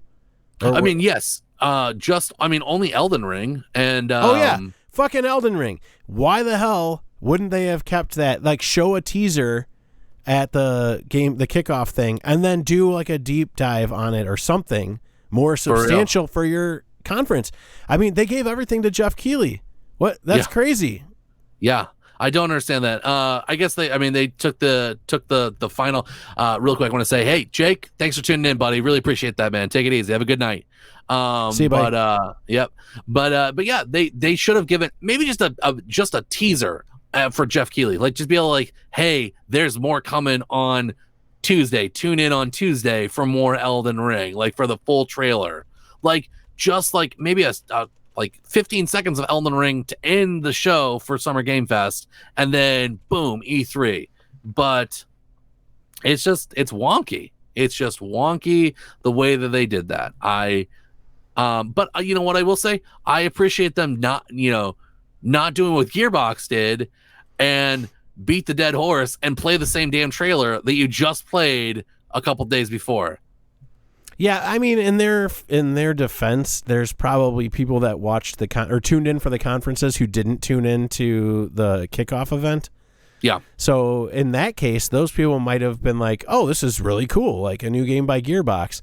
But for all of us who are watching everything, or trying to watch most things anyway, it did become long in the tooth. I'll say that. I started to get fatigue for sure. But yeah, so I mean, we'd already seen it, but had we not seen it, then I think it would have been really exciting. Yeah. Like a new kind of like, Borderlands-esque game, but with, fantasy element. Like, we were excited about it when we saw it in the showcase or the kickoff, but then they, like you said, they blew their load or something like that. I forget what terminology you use. No, that's exactly what they did. Yeah, they basically blew it on the other thing instead of their own showcase. Right, and they also had another game that's new to Gearbox, which was Tribes of Midgard. They also showed that on Thursday's Game Fest kickoff or whatever like that, and then proceeded to show it. So the only new thing that Gearbox showed was a downgrade for Godfall, or not Godfall, but wasn't it Godfall? Was it Godfall? It might have been Godfall. I think it's Godfall. Yeah, the PS4 downgrade, right? Yeah, it's a PS4 downgrade. Yeah. Anyways, we talked about that last week, so you can go back and listen to the show if you forgot what you said. Right, exactly. But again, with Bandai, again, it was a disappointing conference. Really, very, bummed out. Like, I thought this could be a great opportunity for them to talk about, multiple games, but they chose to they just were hammering it home with Houses of Ashes. Wah. All right, which I am not interested in either. All right, let's get to the meat and potatoes here. Nintendo Direct. Yeah. We'll get to our final thoughts at the end here, but right off the bat, we ended up getting some really interesting cinematic. What did you first think immediately when you saw this? I absolutely thought this was Breath of the Wild too. Don't you think it looks too good? I mean, they obviously said at the bottom, like, not actual in-game footage or whatever. Right. So I guess there's that, but you have like a character carrying Ganondorf's limp body and then throwing him off the cliff into like a lava pit. And I was like, oh my God, this is like the guy in the hood, or the guy that's carrying him, is like the new villain for Breath of the Wild. And then he's no longer shadowed, and you're like, oh wait, that's the dude from Tekken. Never mind. Kazuya? And then he's just and I'm like, okay, so this is just Smash Brothers. Awesome, right? Which they almost like historically always start a direct with a new Smash character, which I honestly can't I can't imagine who else they could add. But here's this guy. I guess maybe if they branch off into like Mortal Kombat and brought like somebody like people from there, but like That'd be ridiculous. yeah, I don't know. This trailer though is hilarious. As we're watching it here, you see the new character. What did I say his name was? Kazuya. He's taking all of the Smash Brothers characters and throwing them off a cliff into like lava, which is hilarious. Yeah. They're just like they're limp bodies. He's carrying each one and just tossing them in there. And then they're showing like the side-scrolling. The game is side-scrolling, Smash Brothers. And you're seeing all these moves that he does, and it's very reminiscent of a like 2D fighter. Like his moves like totally look like a Street Fighter or something like that. Yeah, I mean he's from Tekken, so that would make sense. I thought it was hysterical. We both texted each other. We were both watching this live. But when he defeats Kirby and tries to throw Kirby off the side of the mountain, Kirby takes off flying around the corner, like behind his back, and we're just both laughing hysterically as Kirby escaped death by lava. Yep. Oh, so good. Love Kirby. Kirby's my man. Yeah, he's hilarious. But anyways, I'm not super excited about this. I have Smash Brothers, but I'm not going to buy any of the characters. I'm pretty sure you have to pay for all of them, and I definitely don't. You do. Yeah, and I definitely It's a season pass. That's crazy. It's like $30 or whatever like that to get like 5 characters. You're like, no thanks. Why would I do that? No. I would if they were cool, but like they've already gone through all the cool characters, so I don't have any interest in this at all. But I did think the presentation was funny. So that was good. All right, next we've got a game that looks really cool. We talked about it last week actually because it was revealed at Square Enix. Yeah, their presentation. But apparently it's coming to Switch. Marvel's Guardians of the Galaxy coming to Switch. Now, looking at this video, are you telling me that this is footage of it running on Switch? Yeah, I don't believe so. There's no fucking way. It looks like the same video that they showed for PS4 and 5, right? Yeah. Yeah. So, I mean, there's no way it can look this good. No, not. Are you joking me? Come on. It's not even. I mean, they couldn't even get. They couldn't even. Sorry, go ahead. I was going to say, they can't even properly port The Witcher 3 onto the Switch. And it was an older game when they brought it to the Switch. Right. They couldn't even properly do that. Like it's like a 720p, like docked and like 540, Yeah. It's like, it's garbage. It's ridiculous. It's garbage. And so this game, there's no way it's going to run any better than that. I'm just saying that having watched both, trailers from the two different presentations, this one does look a little bit rough around the edges, just a little, not much, but a little bit. It looks a little different, like certain things like I would say the texture on that rock right there looked a little grainy, and like even like looking at Rocket, he looks a little like his fur doesn't look as crisp as it did look. But and that jelly thing that they fight, I feel like that like definitely doesn't look as good, and there's certain things, but I mean, if this is actually running on Switch, which did they show this trailer? I think they did for PS4. So it's probably the same fucking trailer. I'm sure that they didn't re-render it for each one, but that's false advertising, right? Yeah. Well, I mean, it's the mistake of cyberpunking. This game cyberpunked you, bro. Well, can they even do that though? Like show the game running on a different console, but saying it's, this is for Switch? I'm not sure they can. And you know what? The more I'm watching this, I feel like I'm seeing even more fuzz than I noticed the first time. So I'm thinking this is running on Switch. Yeah. Well, we'll have to wait and see. I'm not going to buy it on Switch. I'll buy it on PS5. Oh, absolutely. Yeah, absolutely. But it's cool to see it's cool to see that Nintendo is getting support from these AAA day one too, right? Right. That's pretty cool. Yeah, super cool. It's going to launch on all consoles. Everyone will get to play it in October. Again, very cool. And then again, it keeps going. Activision also, the next game we're going to talk about here, which, graced our PlayStations last year. It was a fucking solid ass game, was Tony Hawk 1 and 2, the remaster. Yep. I don't have video of this one, just so you know. Oh, we've talked about this game several times. We've put up, us playing it before, so it's all good. This one does look pretty shitty, though. Like, the video that they showed looked noticeably bad running on the Switch. I mean, compared to, like, PS4 or PS5, obviously. But it almost looked like PS2, like just super grainy. I would say look like PS3. All I would right, give it PS3. Give it the benefit of the doubt. That's fine. I would give 3. But yeah, I mean, I played the shit out of this game already. Why would I play it on the Switch? I mean, now I you get can play it anywhere you want. I know, true. That's the benefit of it. I don't know. I mean, if it's on sale, I'll give it this. It's gonna be 40 when it launches. When it goes down to 20, I'll probably pick it up then. I'll be honest with you. If it's 20, I'll get it. It's a great game. And to be able to take it wherever I want to fucking go is pretty awesome. So yeah, I'll buy it. I mean, because you get 2 great games for $40. I guess $10 a piece. Yeah, that wouldn't be too bad. It's pretty solid. You're still if it comes out at 60, I'm gonna rage. I'm gonna fucking rage. Super Monkey Ball. Woohoo! I was so fucking like, I was like, this is a Donkey Kong game. Oh my shit. I'm like losing it. Like I'm freaking out. I'm like, are those banana bunches? Am I collecting bananas? Like I was so happy. And then I was thinking like, are we going to space and Donkey Kong? I was like, oh that my would be God. Crazy. Yeah. But then I was like, Kong oh in wait. Space. Yeah. The first Kong in space. Or maybe it's like the first ape that did get sent into space, and like it's like coming back, and it's turned like, into Kong. maybe, yeah, or he's like that's the new villain, is the Kong that went into space and was isolated from the world and came back and like hates mankind and wants to destroy it, and then Donkey Kong has to stop this crazy Kong. There you go. That's what we'll call it. Anyways, let's talk about Super Monkey Ball. Yeah, I love Super Monkey Ball. I'm excited. At first, I thought this was a new game, which I was a little disappointed about. That it's not, but it is a collection of games, which is Super Monkey Ball, 1, 2, and Deluxe or something like that.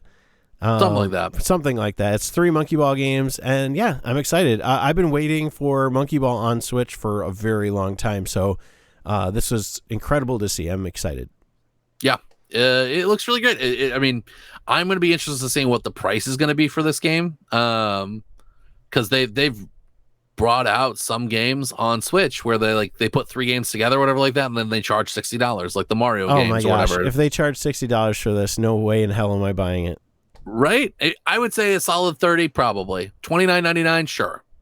That seems anything fair to more me. than that. Anything more than that, I think is a little bit too much. Yeah, I would agree with you.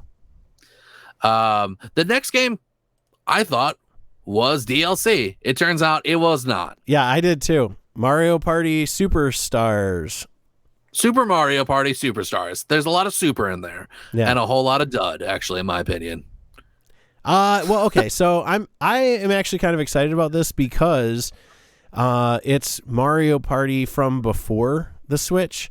So none of these games have motion controls. They're all playable just with like the regular controllers, which is cool because they came out for like GameCube and stuff. Right. So that was cool because you couldn't play Super Mario Party in handheld mode because you had to have the free, waggle of the control of the Wiimote or the Switch controllers. Right. So I don't know. I think this is kind of cool. The graphics are really good too. So it's not just like a remaster. I think they like actually made a new game, but they brought in all the old mini games and maps. Yeah, but it's not. It's actually like a new game. But that being said, that means they're selling it for $60. And yeah, it would have been nice to, get something for already owning Super Mario Party for the Switch. Like if this was an add-on or like, that would have been much better in my opinion. Like I said, I feel like they took the engine that they built Super Mario Party with, and then they just took those same maps from the previous generations and they rebuilt them. Right.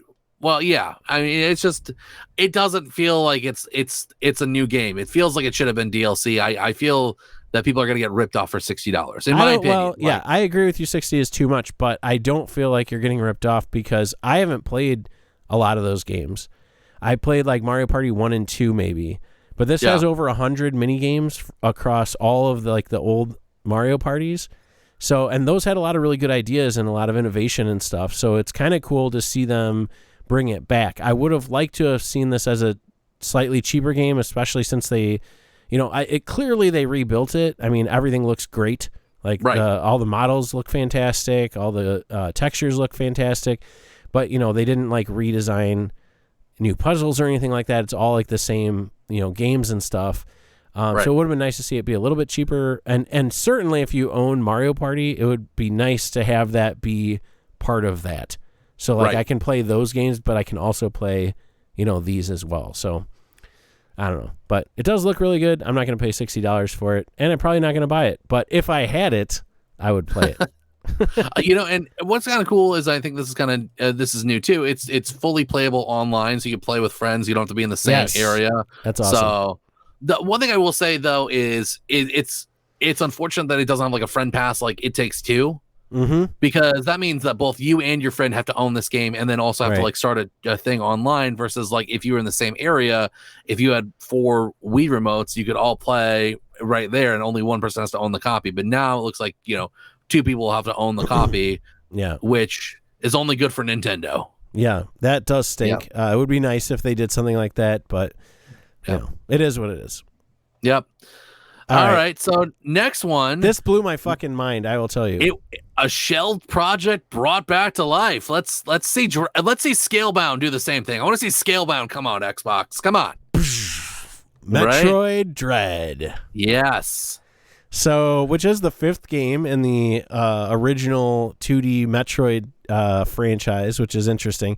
So there hasn't been a 2D side-scrolling Metroid new game entry in that franchise for almost 20 years, 19 years, I believe they're saying, which is insane. I was in high school. No, I was in junior high in that time. Yeah. That's how long ago it was, man. When you think like 19 years, like I was like in 7th grade. I was just out of high school. That's right. You are a few years older than me. A little bit. But this looks awesome. So basically apparently they designed this game years and years ago, maybe even up to like 10 years ago. But I think they said 15 years, right? Maybe it was 15 years, but they ended up shelving it. And in the presentation, one of the creators said it was because the technology didn't exist to realize the vision of the game or something like that, which I'm like, okay, what the fuck are you talking about? Because it looks great, but it does. But there's no reason why they couldn't have made this game on a different platform, like on a previous platform.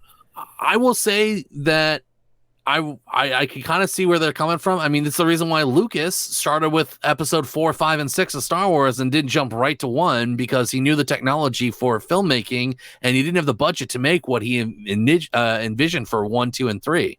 That's true, but that's not what we're talking. I mean, from what I've seen here in these, trailer, and then they did a Treehouse Live afterwards, there's nothing in this game that they couldn't have done on any other console, unless they're specifically talking about like the full motion video, like camera angles and stuff like that. Like there's cutscenes in it, which is like completely different than any other 2D Metroid, where it'll kind of like turn from a side scroller to like a third person, or like, with cinematic camera angles and stuff to show you different angles, but you don't play that way.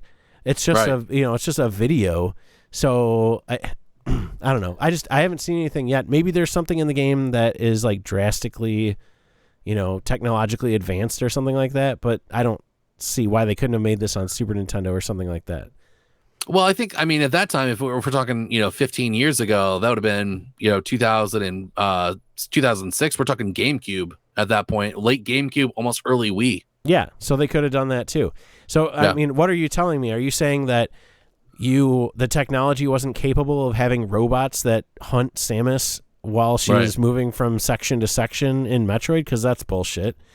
I think maybe they had it, they thought about it, and maybe at the time they didn't have it, but then they shelved everything they were talking about, and then it just ended up catching some dust on a shelf, and was like, that's what I think too. And then, and then I think they finally were like, oh, let's bring it out because we could use a 2D Metroid game, and let's build out the premise and make it great. But I'm just commenting on the fact that the guy in the video said that they held it back because the technology wasn't available to make the game the way that they wanted, which again, maybe that's true, but I haven't seen any of that in the trailers other than like the camera angle shifts and things like that, which are cool, but I highly doubt that that's what was holding the game back. Is all I'm suggesting. But I'm really excited about this. I want to play it. I want to play it right away. And luckily, we don't have to wait too long. It's actually coming out October 8th. Yeah. So 4 months from now, less than 4 months from now. Yep. I will say that suit is vomit, bro. Like it looks terrible. The more I look, that was my initial thought too. But the more I look at it, I disagree. I think it's not that bad. My biggest gripe is the helmet. I feel like there's too much neck. I don't know. It's like the helmet. It's like a girl with a short haircut. I'm just not as big of a fan. I like long hair. Yeah. But I don't know. I just it doesn't grab me as the regular Samus costume with the red and the orange. Like this is like a weird hybrid. Well, keep in mind that yes, I agree with you. Keep in mind, but my biggest gripe is the helmet. You can see it right there. Yeah. It's just too short. It's not chunky enough. Yeah. But keep in mind that as you progress through the game, you're going to get different armor and gear and stuff like that, and that's going to physically change the way that you look. So True. It's very likely that later you'll get like different suits that make it look much cooler. Because she looks pretty bare right now, right? Yeah. How much do you think this game's going to cost? It's got to be 60, right? You think it's going to be 60? Fuck. I don't think it should be 60, but I'm saying it's Nintendo. They're almost certainly going to sell. Yeah, they're almost certainly going to do 60. I kind of want it for 40. I think I'd buy it if it was 40, but I don't know if I'd buy it for 60. I would absolutely buy it if it was 40. I'm going to rent it if it's 60. And if it's $49.99, that's even better. I would like that a lot. Yeah. Let's see that special price point. Yeah. So next game they did show on. Before we move on, I want to take take a real quick break. We'll be right back. Okay, just a minute.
All right, sorry about that.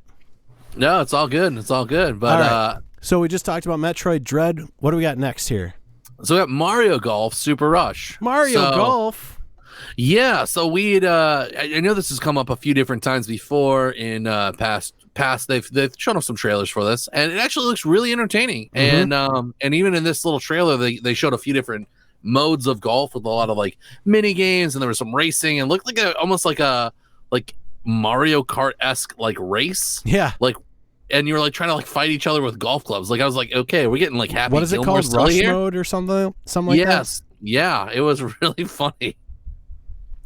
But overall it looks like a great multiplayer game. Like I wasn't interested in like right here is where they're running against each other and like swinging their clubs at one another. But yeah, it's way more entertaining than what tennis to me was. Yeah. Like I wasn't at all interested in getting Mario Tennis, like not even remotely close. 100%. But this golf looks great, especially like it looks like there's like kind of like courses like mini golf courses, and I'm all about mini golf. Like I love mini golf. Yep. So love me some mini golf. Love me some, and it comes out next week. So everyone that's been patiently awaiting this game to come out, yeah, the 25th. So next Friday, you can get your hands on some golf. And there's like an adventure mode too. So like I don't know exactly what that entails, but I think you can like go around and there's some kind of like mission structure or something like that you have to do.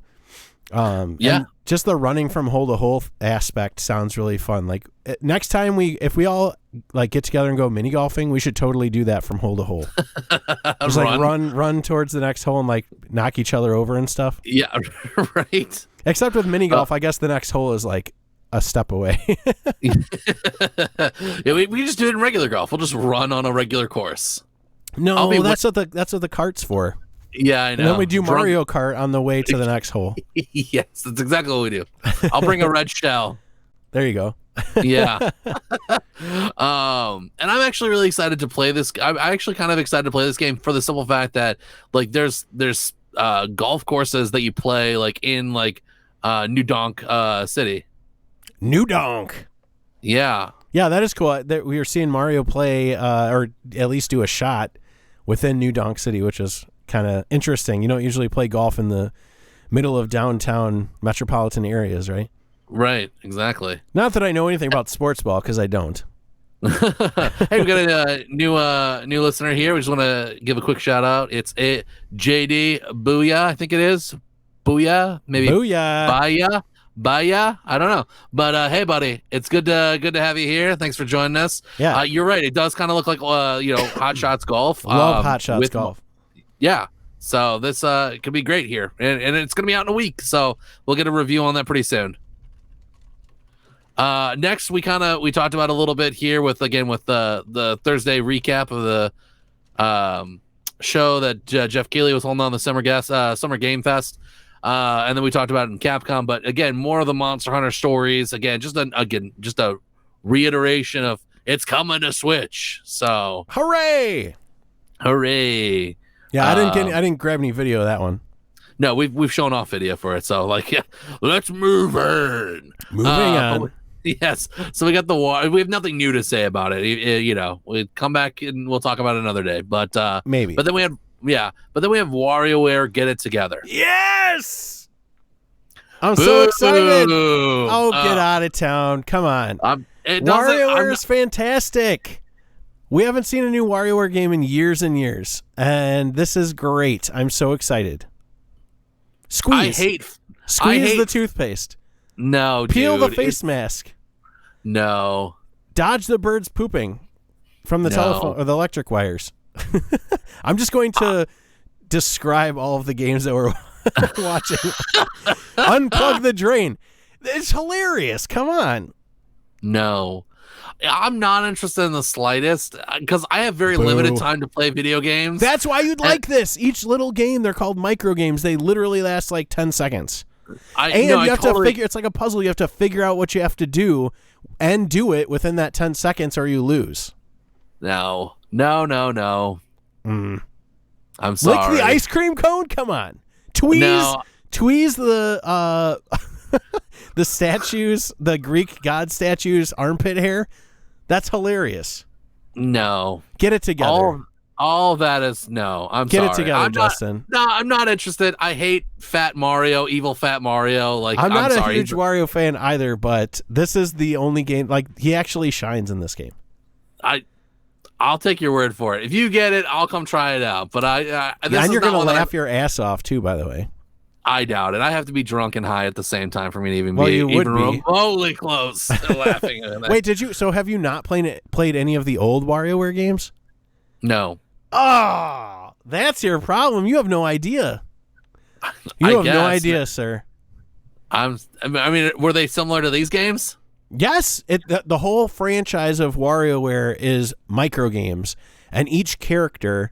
So you saw all those characters on the screen. Each character has like a different theme, and there's one actually that you'll see when the characters come up again, who's like an 8-bit kind of, or like 16-bit kind of character who's like electronic and stuff. And every single game that he has is themed with vintage Nintendo characters and things.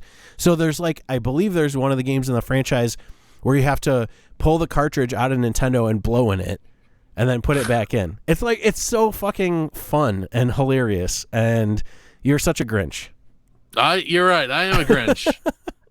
I just didn't get the point of it. I saw it and I was like, this is annoying. Yeah, this you looks have to like play mobile it. games. You have to play it. I'm an advocate. I'm telling you, you have to come to my house and try it. All right, I'll try it out. It's good stuff. All right. This game, though, I think we can both agree is pretty fantastic. It's crazy that it's coming. Again, it's another one. It's from a third party. It's a third party support for the Switch is blowing my mind. We've seen Guardians, we saw Monster Hunter, we saw Activision with Tony Hawk, and now we're getting Shin Megami Tensei 5. And it's the newest iteration of the game. It's not like an old game too. So this is a brand new game from Atlas. It's the next one, the next chapter in the story for them. And again, it's the same creators of Persona. Mm-hmm. And again, they just put out the Persona Strikers game, and that also came to Switch as well. Mm-hmm. So it seems like maybe there's a good marriage between the two, because previously Persona games were locked just to PlayStation. So seeing this kind of branch out a little bit gives me hope that maybe Persona games in the future will also come, or maybe old Persona games will come to the Switch. Man, Persona 5 on Switch would be super cool.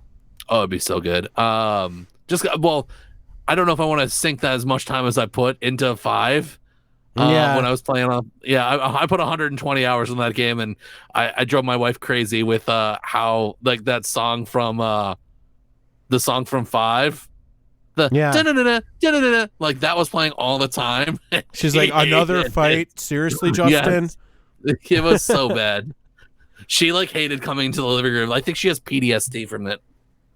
Yeah, well, I think one of the other things that's really interesting that we've talked about before, but you may not be aware of if you're watching this video, is Shin Megami Tensei and Persona basically share like the same world in that at least all of the demons that are in Shin Megami Tensei are the personas that exist in Persona that you can capture like Pokemon. Yeah. And so there might be some additional ones on either in either version, but for the a lot of them are the same. And so it's real weird to like see the same creatures in these two different games, and the games are so similar. They're like you can catch talk to the demons to capture them. That's the same thing as Persona.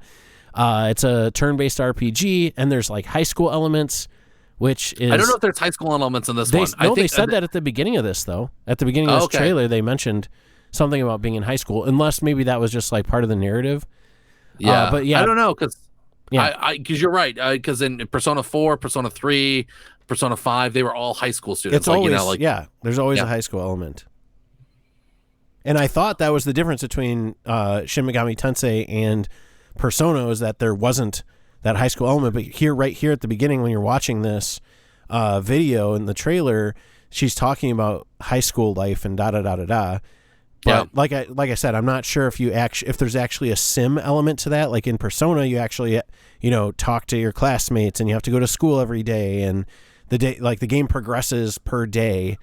Right. And I want to say that it's a little bit different here, because you are playing in the real world, and that's the Persona world that takes over. But like this person goes to like an alternate reality.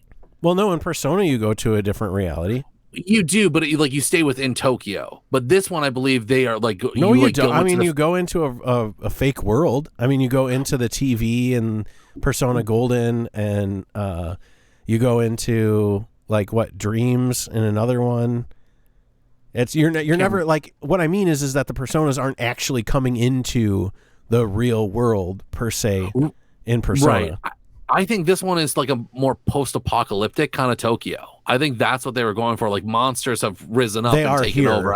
Now. Right, they're here versus then they exist in an alternate dimension. I gotcha. I'm sorry. I thought you were saying that in Shin Megami Tensei you go to like a fake like a different world. But yeah, I think I see what you're saying. So it looks like they exist in the physical world here. Right. But in Persona, you always go into some kind of fictional, or I guess it's not fictional per se. It's like an imaginary or different dimension or something like that to fight them. Right. Yeah. Well, that could be an interesting connection between the two games. I'll be excited to see when this game comes out. I'd be really interested in playing this one. So I think this was 2022, right?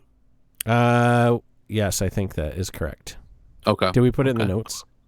It was not in the notes. Otherwise, we have to wait until the end of the video again. That is fine. We can pass. We can always Google that here. I'll Google it right now. It'll probably be faster than fact check. Yes. All right, and while you're doing that, I'll bring up the next game, which is Advance Wars. Yay! Remastered. So these originally came out on the DS, right, or the Game Boy Advance, right, which is why it's called Advance Wars. The GBA. Yep. Yeah. So I never ended up playing them, but I was never a huge tactical RPG player. But this always caught my eye, and I just never ended up playing it. But this looks fantastic. They rebuilt it from the ground up, so it's all brand new graphics and everything, and it looks fantastic. Yep. They've got anime art and stuff, and even the little, as you can see in these, if you're watching the YouTube video, there's little pictures of the players' personas or their characters, and they're moving, they're animated, in the little box, next to your health and stuff, which is cool. So there's just a lot of character and a lot of animation, and it just looks really, really good. I'm really excited to see if again, because one of the big draws to this game was there was map making, and you can make maps and then battle people.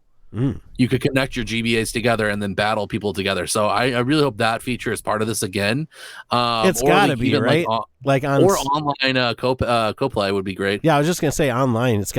They've got to have something like that if they rebuilt it from the ground up for today. Yeah. So I'm actually really looking forward to it. I do hope this is not a $60 game. I really hope it's not a $60 game. I'm thinking hopefully it's $30. I think that's wishful thinking. That seems a little low, but I could see 40 but I would not put it past them that they're going to do 60. It's a Nintendo property, so it could be 60. Well, keep in mind too that new games for the new systems are 70 now. So even granted they're not a next gen system, but even $60 looks a little bit more appealing now that there's $70 games flooding the market. So true. But I agree with you. I think it should be a 30 or something dollar game.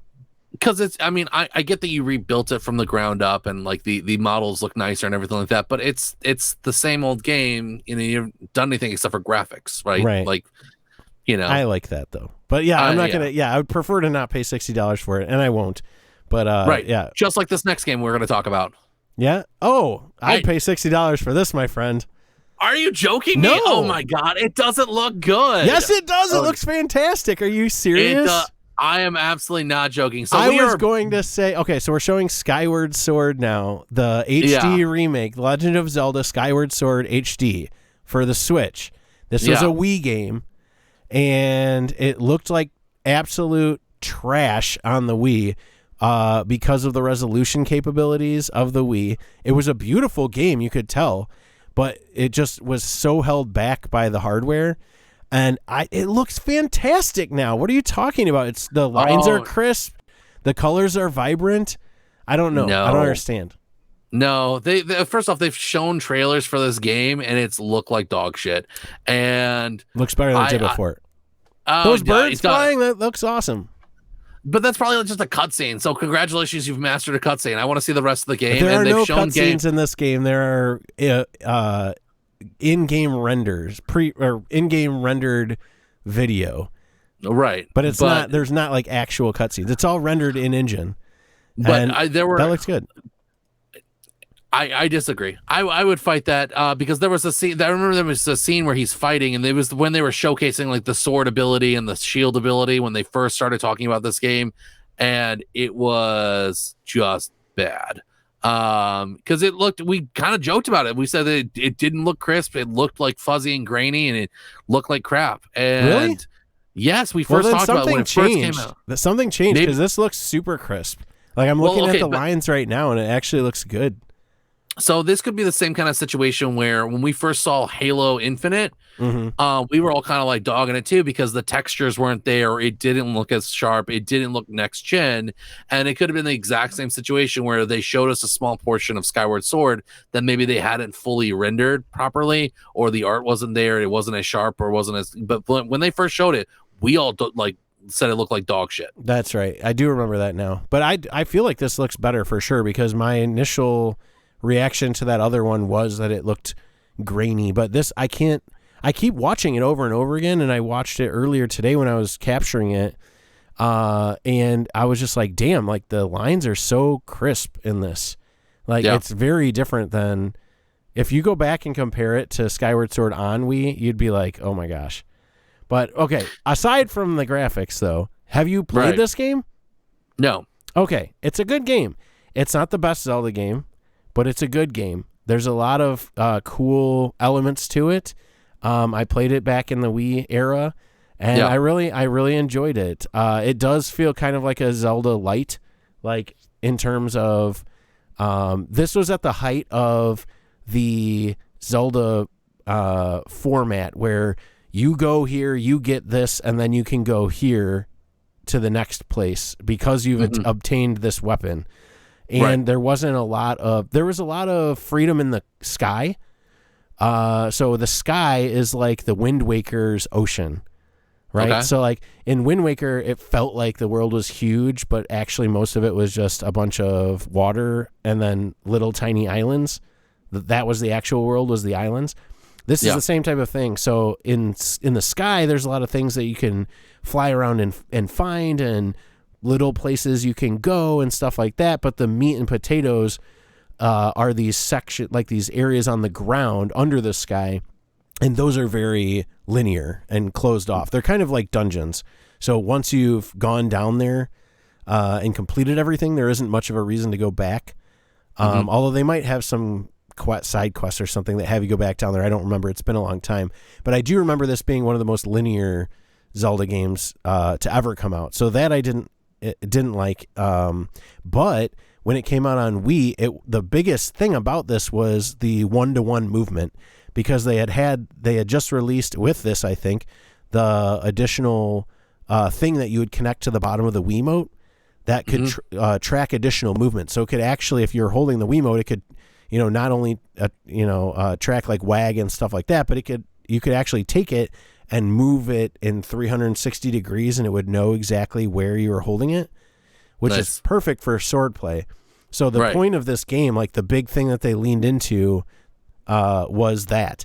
And so there's like areas where you have to cut things certain ways, like diagonal down, top down to the right or bottom right, top, upper right to the bottom left, stuff like that.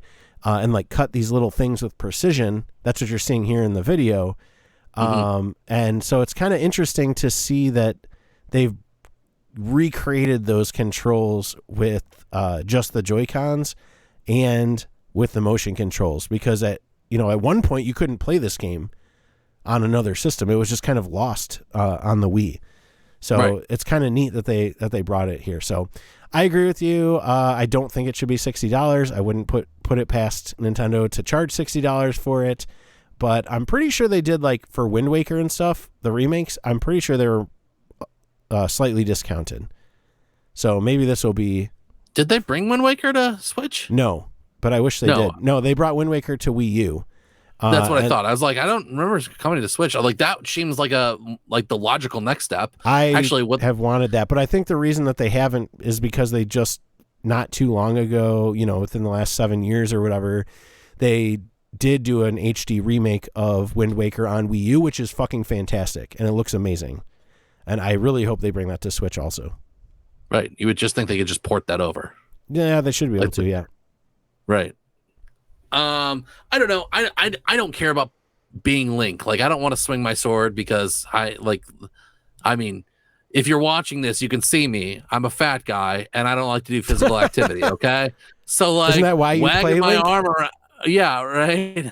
Like, wagging my arm around to, like, throw up a shield or, like, swing a sword, like, not about that life, okay? Like, and you can play with a controller, but it's, like, a really weird like setup with like one of the joysticks is like your flick. You gotta like flick it to like do a sword move, and like it's just weird. Like just make it a button that I hold or have to press or something like that. Like with Breath of the Wild, like I would much rather enjoy the storyline because that's what I do. I dig storylines, and so I don't need someone to like reinvent the wheel. It's not as crazy as it sounds like. I see what I understand what you're saying, but even on the Wii, the original Wii, where it was about motion controls, it did not feel like that. Like, I'm a large man also who does not like exercise. I do like swords though, and I do like pretending that I can sword fight. Power, I liked the fit game for about a week, and then I realized that I was it's not for I wasn't you. enjoying. Yeah, well, I wasn't enjoying as much. Meg teases me about that all the time. She like reminds me because there's like a few things that I've bought that I'm like, oh, I can't wait to use this every day. I said I would use the Ring Fit all the time. And, everybody says that. I used it for a week and a half, and she also gives me a guff about this egg maker. So I bought a hard-boiled egg maker from Amazon. It's like cooks like 12 hard-boiled eggs. And I was like, we could eat so many hard-boiled eggs. She's like, I've never seen you in our 10 years of being together ever eat a hard-boiled egg. And I was like, but we totally could now. But now we can eat all of them. It. And I used it for like a week, and then like it sits in our like discarded appliance shelf or whatever like that. Right to the garage sale table. Right, yeah, for sure. All right. Anyways, I think that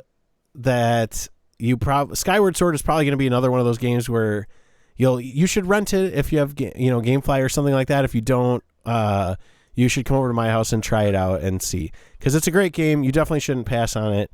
And I guarantee you, it's got the Nintendo charm, and it's not like Ring Fit or anything like that. It's not crazy. And with this edition, it's going to be even less intensive. Yeah, I'm surprised they didn't do the one where Zelda or not Zelda, but like Link turns into like a wolf. Twilight Princess. Yeah, why have they not brought that? They did also for Wii U. Okay. You missed a lot on the Wii U.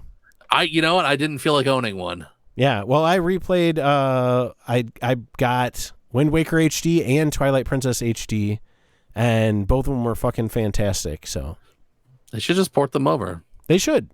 Everything should come to Switch. Everything should come to They'll Switch. They'll probably wait until E3 next year to announce those. Right.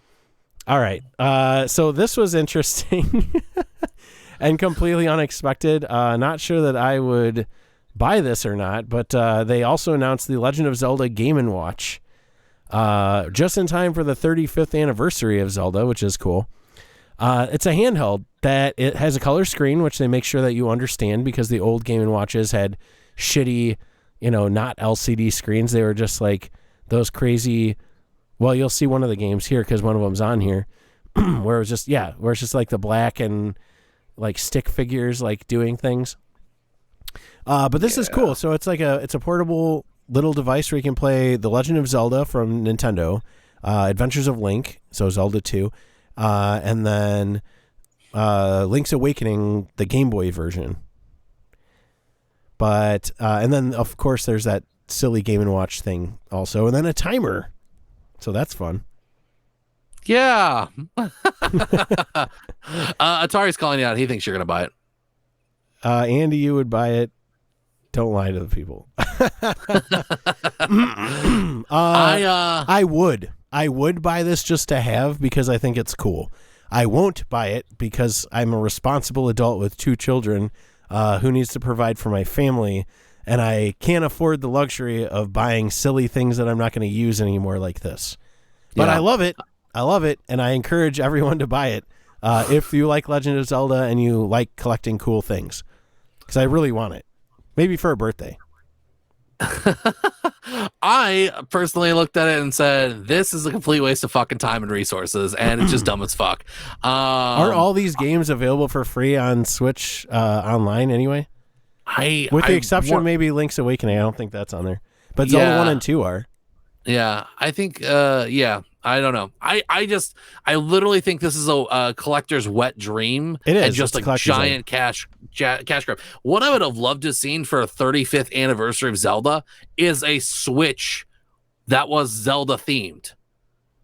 Like cool. make it like fucking green with like the Triforce on the back of it, or like come out with like an HD make of fucking Ocarina of Time, the one that like roped everybody in, like turned everyone and their grandmother into a Zelda. They did have an HD remake of that, but it was on the 3DS. Yeah, but I mean like really a real one. It was really good. I played that one. I bought that one. Okay. I loved it. I want a real one though. Like I want one that's built in Unreal Engine 4 that looks crazy amazing good. Like that's what I want. You want Ocarina of Time with photorealistic graphics and Link's bulge. I just want to see Link's bulge. I don't want to say Link's bulge. No, that's a child. Oh, no, he isn't. Not when he's grown up. There's young Link. I don't want to say young Link's bulge. I didn't say that. You went there. Well, that's the first character you play as. Oh boy. No, I don't know. That's first off what I want. I mean, I really do want. I think that would be a great, but I don't know. I think that they put time and effort into something that really no one asked for, and I think that it's kind of quirky and it's kind of Nintendo-y. But I mean, I'm gonna put this out here. We didn't see a Switch Pro at all. I know we're almost to the very last fucking announcement because this is part of the Zelda block that they showed at the very end, but we didn't get a Switch Pro, and that was the rumor for the longest time, that we were going to get a Switch Pro, that we were going to finally get something that, you know, would take the Switch into like sort of the next generation, like that half generation cycle that we kind of got with the PlayStation and the Xbox, with the PlayStation 4 and the, you know, with the Pro, and then with the Xbox One. You know, we didn't get that. We didn't get that, and I was super disappointed. We're getting something that's kind of like a shitty Mattel, you know, football thing. It's kind of like a, hey, by the way, there's a little bit of hardware that we're releasing. Like, come on now. Yeah. Okay, so yeah, I mean, are we going to talk about the Switch Pro later? We'll do it in the roundup. We'll talk about it in the roundup or something. Yeah. All right, let's move on to the final announcement, which was fucking worth the wait. No, it wasn't. Fuck you. Breath of the Wild 2. It wasn't all that I wanted. I will tell you that. It wasn't all that I wanted, but it was more than nothing. And that was good. Because this is fantastic. How can you not be excited about this? Because this game is super overrated already. Did you think the first one was overrated? No, I thought it was super inventive. I thought it was wildly creative. It redefined the genre of open world. But this game, it's like they're not doing anything. I've not seen anything. Justin, he's flying through the clouds. What are you talking about? That is not. You're not playing that character. That is definitely a cutscene. No, it isn't. No, you're crazy. You think everything's a cutscene. That is not a cutscene. It's absolutely a cutscene. No, and Atari's a dick. He's saying the first one was overrated. No, it was not. How was the first one overrated? It was amazing. It was probably certainly the game of the year back then. And I would still put it up there in my top games of all time. Breath of the Wild is fantastic. I would say that this one is not doing itself any service. It looks like the same game. It visually so far. I've not other than the cloud scene where you're falling through clouds, which I would say is a cutscene. Everyone knows in this day and age that if there's a scene where your character is falling through clouds, people think it's a cutscene, but it's actually playable. I disagree. Far Cry, Zelda, Breath of the Wild 2, and I can't think of any others right now, but there's more. I guarantee it. There's more. Uncharted, maybe. No. It's gonna be the scene where like you're falling through or whatever like that. It's gonna like somehow link the. That's just totally fucking gameplay. What are you talking about? It's not gameplay. Yes, you didn't see someone actually controlling that character. Well, you didn't see anyone controlling any of this. No, but you could tell. Power says $29.99 max. Guarantee this is $60. Yeah, absolutely. This will be they might milk you for more. It does look a lot different, though. I mean, let's be fair. Come on. I mean, no, it doesn't. Yes, it looks does. I'm gonna die on my hill before I say mark my words today. When this comes out, you are gonna play it and you're gonna be fucking sold. You're gonna love this shit, and you're gonna be like, Andy, I'm so sorry. I'll never doubt you again. No. Yes, you will. No, I won't. There's definitely no way. You're crazy. Sorry. I think 75% of the audience agrees with me. And I'm sure more than that actually agree with you. I unfortunately look Atari's just blasting off free to play battle royale mode. That's exactly what this new Zelda game's gonna be. Oh, see, there you go. There's another one where you fall from the sky. That's not a cutscene. It's a cutscene. No, I'm saying in Fortnite, it's not a cutscene when you fall from the sky. You're right. It's not. I mean, in all those games where you jump off a bus or whatever like that in the middle, yeah. It's not out of spite. I love the first one. Yeah, I love the first one. I thought it was wildly. You're already a few steps ahead of Atari because he says the first one was overrated, which is insane. Yeah. First off, I will say that the first one was crazy. I'm just saying it's JD Booyah. I love the game. I love the first game. I absolutely think that it was groundbreaking. I think it redefined the genre of what an open world really is. I love the art direction and the stylized way that they redid Zelda, because previously it was never like this. The animation and graphics are breathtaking. However, this second one does not look like it's advanced it in any way possible. What? It does. It looks better, at least a little bit. Come on. That's not fair. No, I am being fair. I'm saying okay. So it does look better though, even remotely. But so did Majora's Mask. When you look at Ocarina of Time, Majora's Mask looks graphically better and smoother than Ocarina of Time. And you know how much time came out between those two games? 18 months. Mm-hmm. There was 18 months between Ocarina of Time and Majora's Mask. You know how much time has been between this game and the number, in Breath of the Wild 2? 5+ years by the time it comes out. Well, 2 years since they first announced that they were working on it. But yeah, right.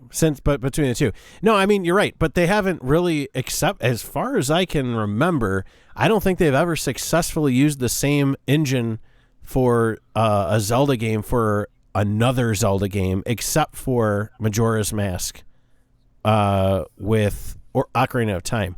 I'm not sure if there's been any other Zelda that they've been able to actually like a Game Boy game. Even then, I'm not sure. I want to say Seasons and Times. No, those were actually. Well, no, those were that's different because those were developed in unison and they were released at the same time, and they're actually two different games that kind of intertwine with each other. So they are the same game engine, but they didn't use one and then build the other, as far as I remember. So I mean, that's part of what you're seeing here. I mean, you're complaining about the fact, and I'm not being a dick. I'm just saying, like, you're saying that it doesn't look much better and and but then you went on and said like how great the first game was because you love the art style and it looks so good and all this kind of stuff. Well, yeah, if this one's built on the same engine, you're gonna have a lot of that same similarities. And this is my beef with the Nintendo conference. This isn't enough. They're showing little bits of this game, so people like you think that it's easy for you to kind of just toss it aside, like, okay, whatever, this isn't anything new. I guarantee you, because Nintendo always does this, when they create a new game, they don't just make the same game. This will be radically different. It will have cool, interesting, and unexpected mechanics that you haven't experienced before. And you will be surprised and delighted because that's what Nintendo does every time. At least with Zelda games. But I would argue that they do it with a lot of other games too. And I'm going to die on that hill until I get something that's more than that. Because like you said, again, this didn't show this wasn't gameplay demo. This was, a couple scenes thrown together to get us all titillated. And I agree. Yeah, but I mean, to me, I like when you set the bar in 2017, when you come out with the Switch and you have this as a fucking launch title, like it wasn't on the Wii, or I'm sorry, it was on the Wii U, but it wasn't ported. Well, it was actually designed for the Wii U, and then they did end up like 6 or 8 or a year or whatever, close to the Switch launch. They did actually then start developing it for the Switch. So I mean, that's the thing, is that the original game wasn't even built from the ground up for Switch. So this should be, obviously, right? I mean, I'd hope so. Yeah. Better not be coming out to Wii U. Right. I don't know. To me, again, it set the standard back then.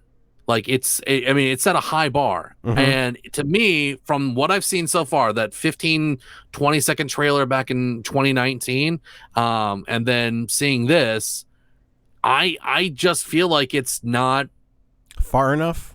No, yeah, it's not pushed it. It's like it set the bar in 2017. It was like, well, we set it in 2017, so I don't have to do much because everyone fucking loved it in 2017.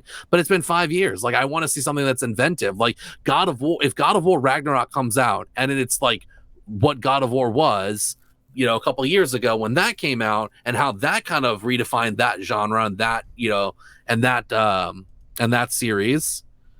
If it comes out and it's God of War Part 2, I'm going to be kind of disappointed. Just like I'm kind of disappointed with what I saw from Zelda. It doesn't look like it's pushed the bar further. It's not setting that industry standard to me that it did in 2017. So again, I think you're gonna be surprised once we actually get to see more. And I think that's Nintendo's fault for doing it this way. They really should have. And I'm going to talk about this in our roundup for E3 in general in a few minutes here, but. I think they really did themselves a disservice. They kind of shot themselves in the foot because that's clearly gameplay, by the way. They did themselves a disservice by not showing, like, this is gameplay. A lot of this is gameplay. You can tell it's gameplay, but it's not someone holding a controller and playing it in front of your eyes, which is what we needed. And we needed them to be able to free roam and show us these things while they're talking about it. We've been waiting too long. There's too much writing on this. And I have faith. I've always had faith in the Legend of Zelda series and Nintendo in general. I know this is going to be good. I'm not worried about or deterred by what you're saying here. And I think you're going to be I'm going to be eating humble pie. Very surprised. Yeah, humble pie. Yeah. I'm going to feed it to you. Get your bib ready. Right. All right, let's move on, though. Yep. So we're going to tie up here our feelings about the show in general, just E3, right? Yeah. Oh no, we got the award show. Let's. We do have the award show. You want to blast through this real quick? Through this shit real quick because this is so stupid. I was really disappointed with E3. It was just. I mean, Greg Miller was there. I love him. He's awesome. And then like Golden Boy, whoever the fuck that guy is, but apparently he's someone. And some really tall woman, lady, in a dress. She's nice. She seemed nice. Yeah. But anyways, they just stood there and were like, let's talk about there weren't even nominees or anything. It was just like, these were the best games from each showcase. So yeah, this is the one they were most anticipated. Yeah. Yeah, most anticipated games per publisher. And these are based supposedly, I think I saw an article about this, that they're based on votes from a group of various video game outlets and journalists and influencers. So take that with a grain of salt.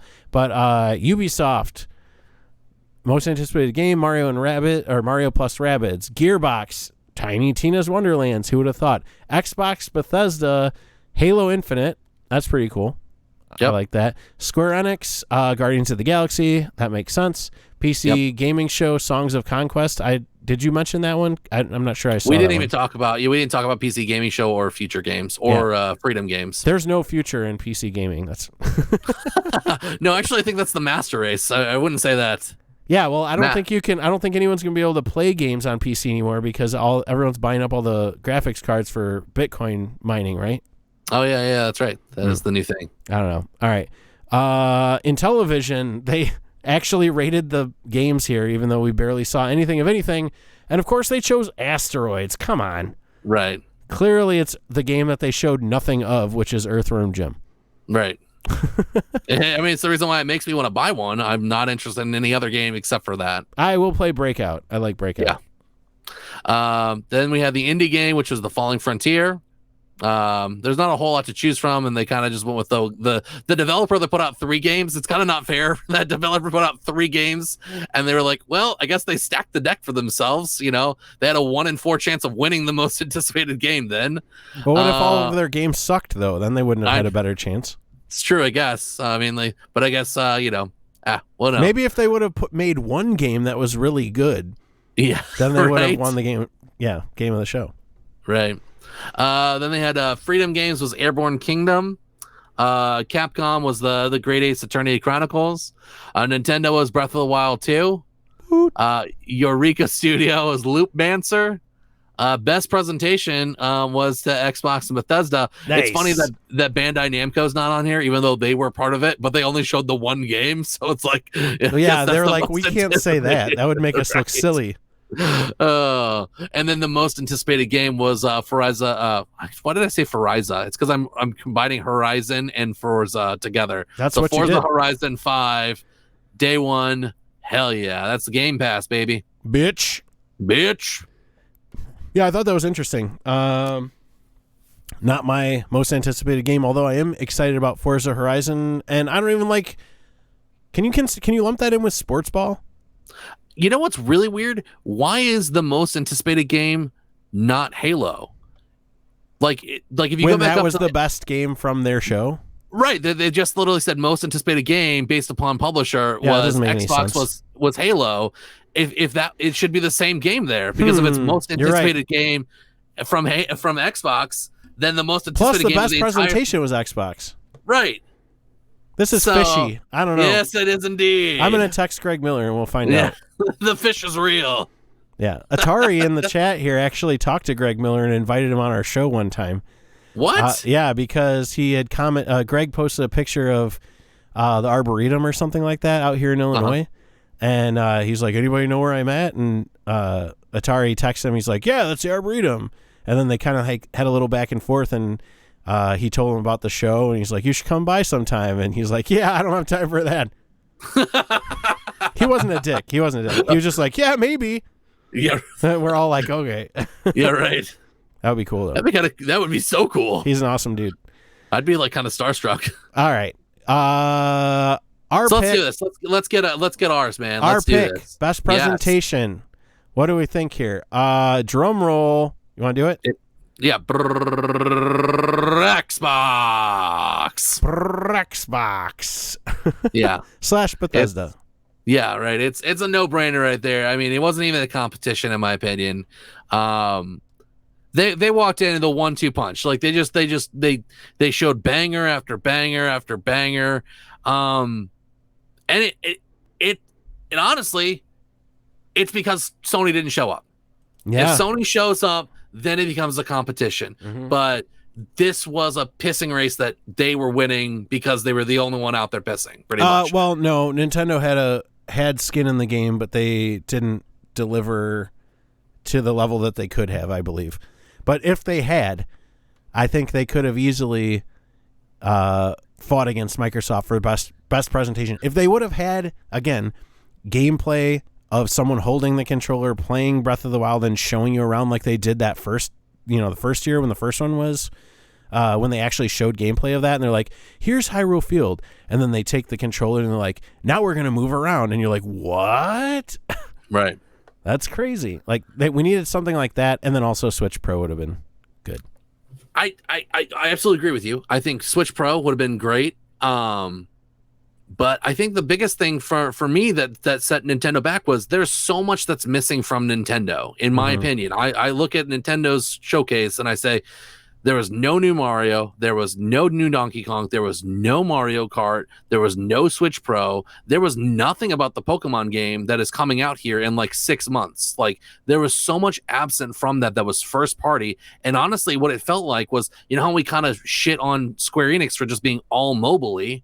Well, I'm going to shit on Nintendo for kind of being, I'm going to port and remake all my old shit.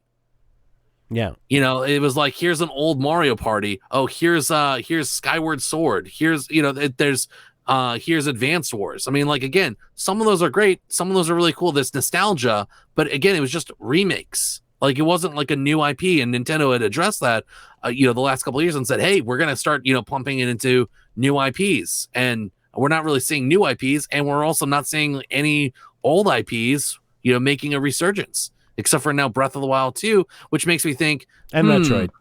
Right, and Metroid, thank God there was at least a new, something if that they was... didn't have the new 2D Metroid, that would have been, real shitty. But that was huge. I feel like that went miles.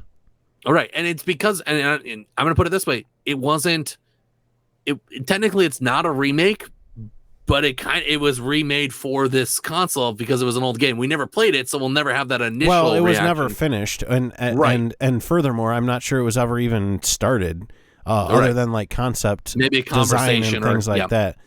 But anyways, let's not hinder this by Nintendo. We just talked about Nintendo. Let's talk about Xbox. So what was good about the Xbox presentation? Obviously, the Bethesda exclusivity is huge.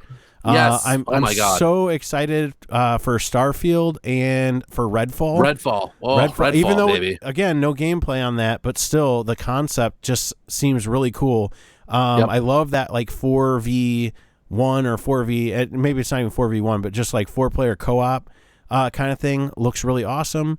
With vampires and psi powers, with vampires and tech, like super tech, like technology all up in that shit. Like they have robots and you had a gun arms. that projected. Yeah, you had a gun that projected sun rays. Mm-hmm. Like, come on, that's so cool. Like it literally turned the vampire to stone. Yeah, that's amazing. And then Forza looks insane. So like good. the graphics on that look truly next gen, even though it's a cross-gen game, which is super cool. So it's really nice to see that they were able to somehow still make that game from the ground up for Xbox Series X and S, but then also be able to release it for Xbox One, because so often that's not the case, right? Like we see the game clearly hampered on the newer system, because of the fact that it's created as cross-gen. So that's kind of cool. Yeah. And I'm not like I said before, I'm not particularly fond of racing games, but I'm still really excited about it. And also having seen one of my buddy's kids was showing me Forza Horizon 4 and how it's like an open world exploration thing kind of, too. And so I'm like really excited for this one. And Flight Simulator, of course. Of course. I kind of want to fly over my house. I'm excited to like just be able to do that. You're totally going to like fly over your house, and while you're flying over your house, you're going to like run outside and be like, "Hey, I'm down here." Yeah, right. And Microsoft will call you and be like, "Sir, please go inside." Yeah, right. Step back inside. This is not for you. Honestly, I got to say too, I feel like Microsoft kind of like, I know a lot of people are kind of like shitting on Microsoft, and anyone that's out there that's saying that Nintendo won this showcase, I think that you're PlayStation lover that doesn't want to give credit to Xbox. It's like someone that's like all in Cubs and the Cardinals make the playoffs, and I know this is sports ball, but it's like if the you've Cubs, already lost me. Yeah, if you're what are these Cubs birds fan, you're talking about? Right, and then you have Cardinals, and they have like a bad rivalry. And the same thing, I guess you could say with Sox and Cubs, and you just don't want to give them credit, so you'll say something else to just sort of like distract. You're like, oh yeah, the Giants made it though, and it's just like that's the thing is. I think people are just like they don't want to give credit to Xbox because they came out 2017, 2018, they bought up 7 or 8 studios. They just made the huge acquisition of Bethesda. The line is drawn in the sand. They are there. They're there to battle this generation. And I think that's apparent. I love the fact that they didn't overextend it. I think that they said, hey, these are the games that are coming out for the next the next 18 months. They didn't show any game except for one indie-ish game for 2023. Everything else is coming out within the next 18 months, and that is fucking exciting. Like, we don't have that kind of lineup from PlayStation. All we kind of know is holiday-ish time for Horizon Forbidden West, and then also for God of War Ragnarok. That's 2022.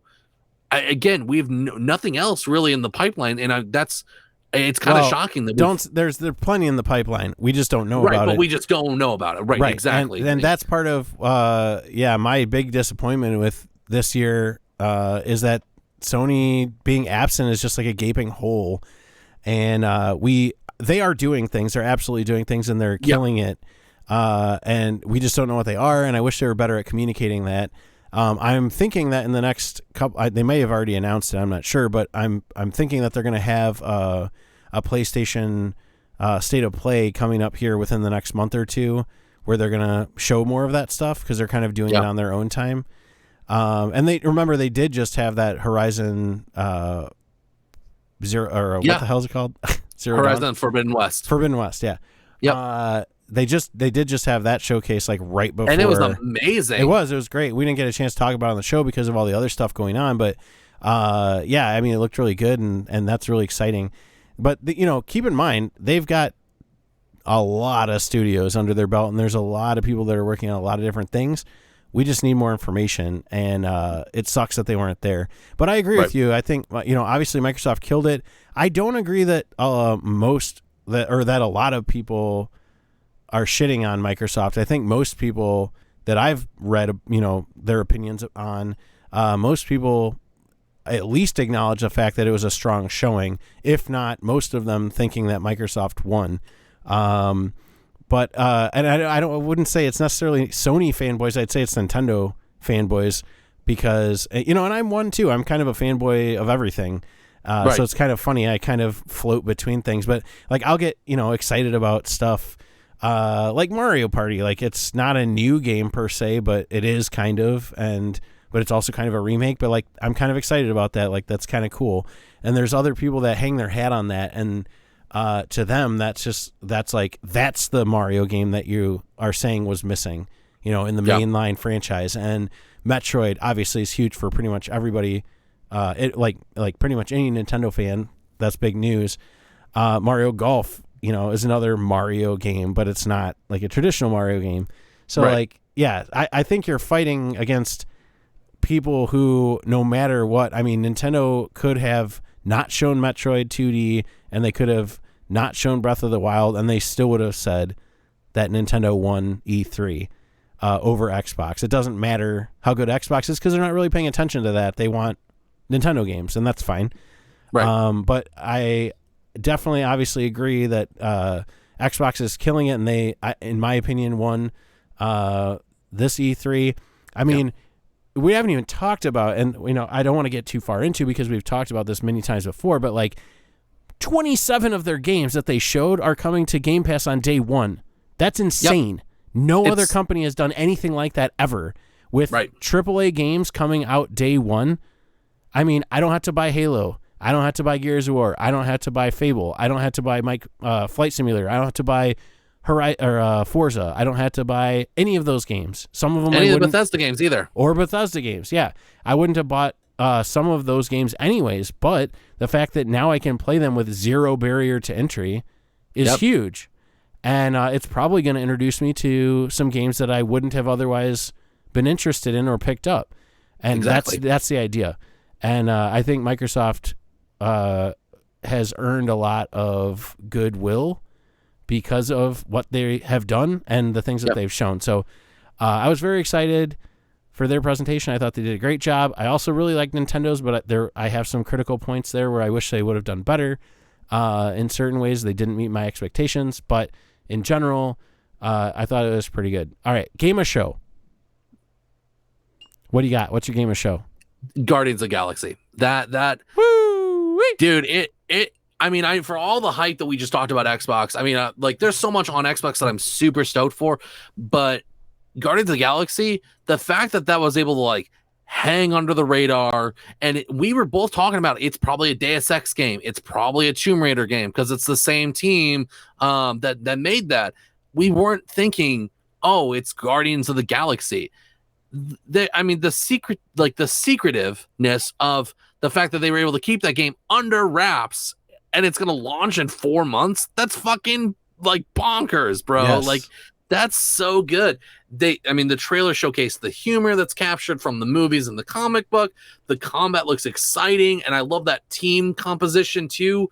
Like from like Dragon Age, the first one from Mass Effect, where you again can control to, you get to, give orders, but you just control one character. Like that's kind of my favorite thing. Now I do wish I wasn't playing, a guy that's wielding 2 pistols or whatever like that. I wish I could get in the mix in it a little bit more melee, but that's just me, but again, it looks like there's replayability because of conversations you can have and the choices that you make. It affects the story. Like this is great.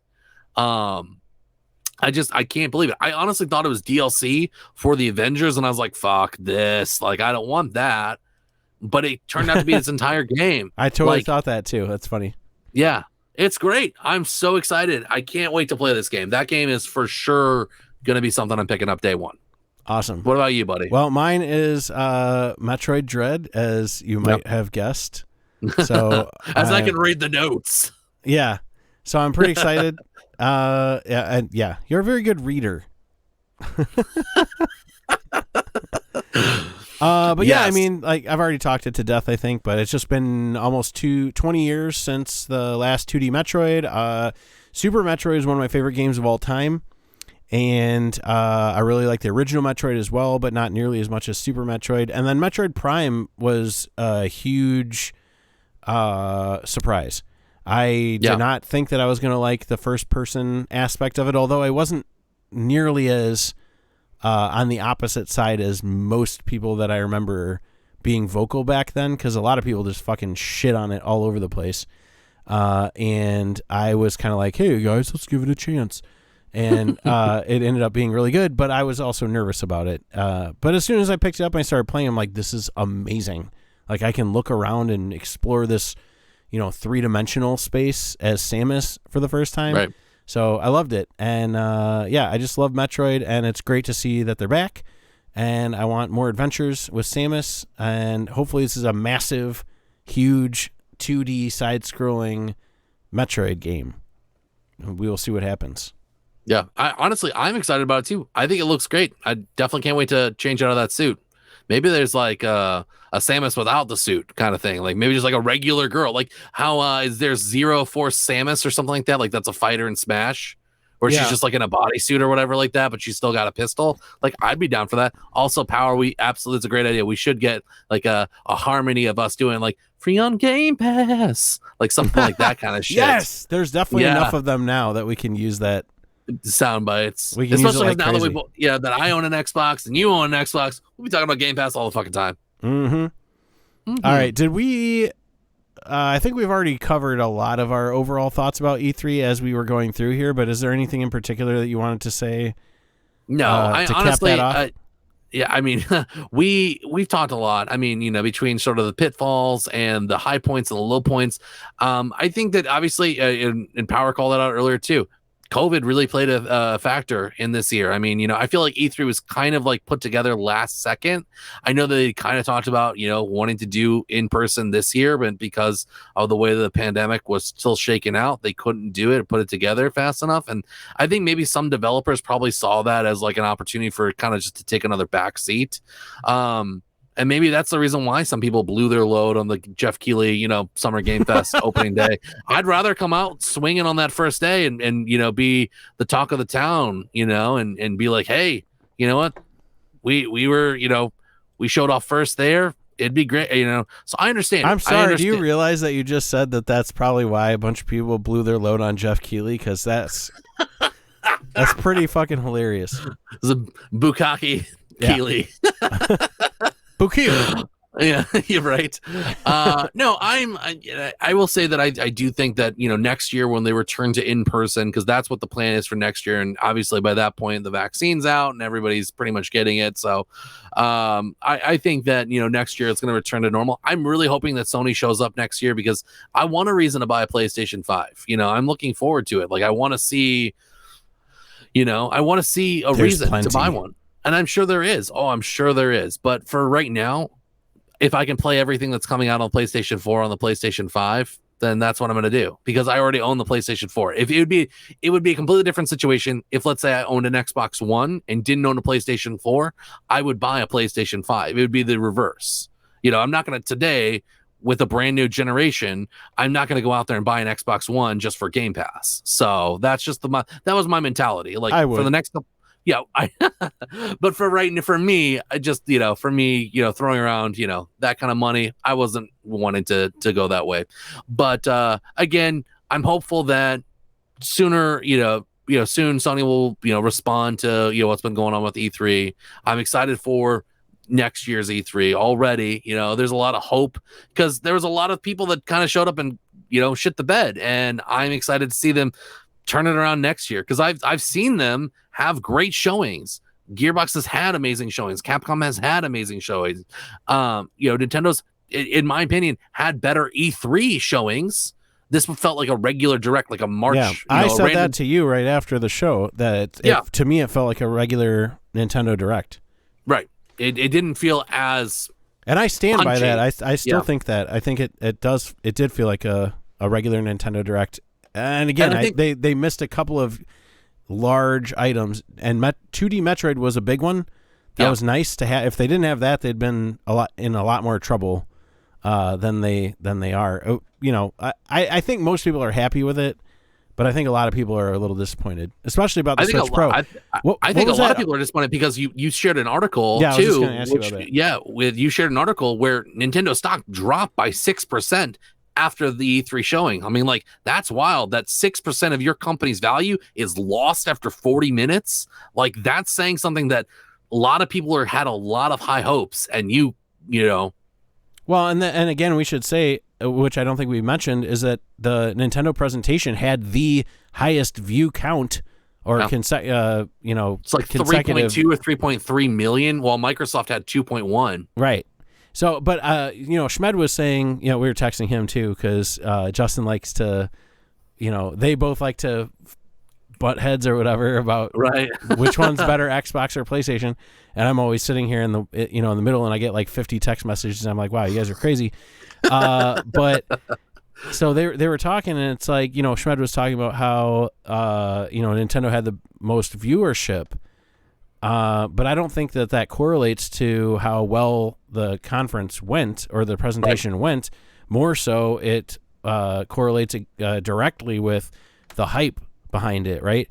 And I think Nintendo obviously had the most hype because there were all these rumors going into this that they were going to reveal the Switch Pro, and then everyone expected, like, they have to show Breath of the Wild 2. And they did, but it wasn't to the capacity that at least I was hoping for or expecting. I really expected like a chunk, and then I certainly expected a playable demo at the Treehouse afterwards, the Treehouse presentation. I was expecting them to do like a deep dive, like, okay, let's go explore the new Skies of Hyrule or something, know, and show you that shit. And they didn't, and I think that hurt them. Yep. Yeah, it was too bad. I mean, again, I know that this year has been drastically impacted by COVID, and I can't, I'm looking forward to next year because I can't see them having another shit year. I imagine next year, like it's kind of like the bar was set so low at this one that next year they could pretty much just shit out a turd on stage, and I'd be like, whoa, look at it go. Yeah, right. And I'm imagining probably Breath of the Wild is, I think we're probably looking at November of next year. I wouldn't doubt it. Although Nintendo's fiscal year ends in March, so I would not be surprised to see it come in March. Although it's a little early now, especially since they didn't show anything. Right.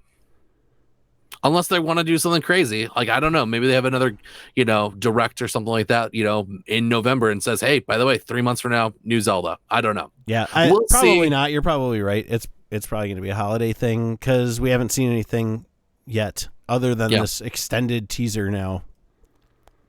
But keep in mind, before this, all we had was like a story trailer. So that was all like pre-rendered. They didn't even, that wasn't even gameplay, like clearly Link falling from the sky and I don't think you're controlling that Link. I don't think you're controlling that Link. Yes, you are. While he's falling. You're insane. We've already seen that like a million games. All right. That's enough. Yeah. All right. I think. Is there anything else you want to say? I have nothing else. All right, I think I'm good. Let's clean this up with the housekeeping. That's all we've got for you guys this week. Remember, Super Joystick Radio is a weekly show, so please subscribe and leave a review on your favorite podcast application. iTunes. Hey, we melodized. What was that? Yeah, it's something like that. It's not a harmony because they're the same note. Become a patron at patreon.com/superjoystick radio. $1 gets you early access to the show. This week that's going to pay off in droves because you're going to get the show, the audio version of the show, days before it comes out on Monday, which is exciting. $3 gets you exclusive access to the show notes as well, and access to the SJR Banter Archives, where we have a whole bunch of stuff that's been cut from before, during, and after previous episodes, and that's huge, like 100 episodes or more. Yeah. $5 gets you all the previous perks, plus a Discord badge on our awesome Discord server, and to mention on the show, $5 shout-outs right now to our patrons, Phil Lynch, Joe Halder, Rob Belchunas, Nick, last name not specified, although he might be here in the chat. Caitlin, Chrissy, Justin D, Yeah. Maddie Deebs, C Fresh, and Jay Schmed.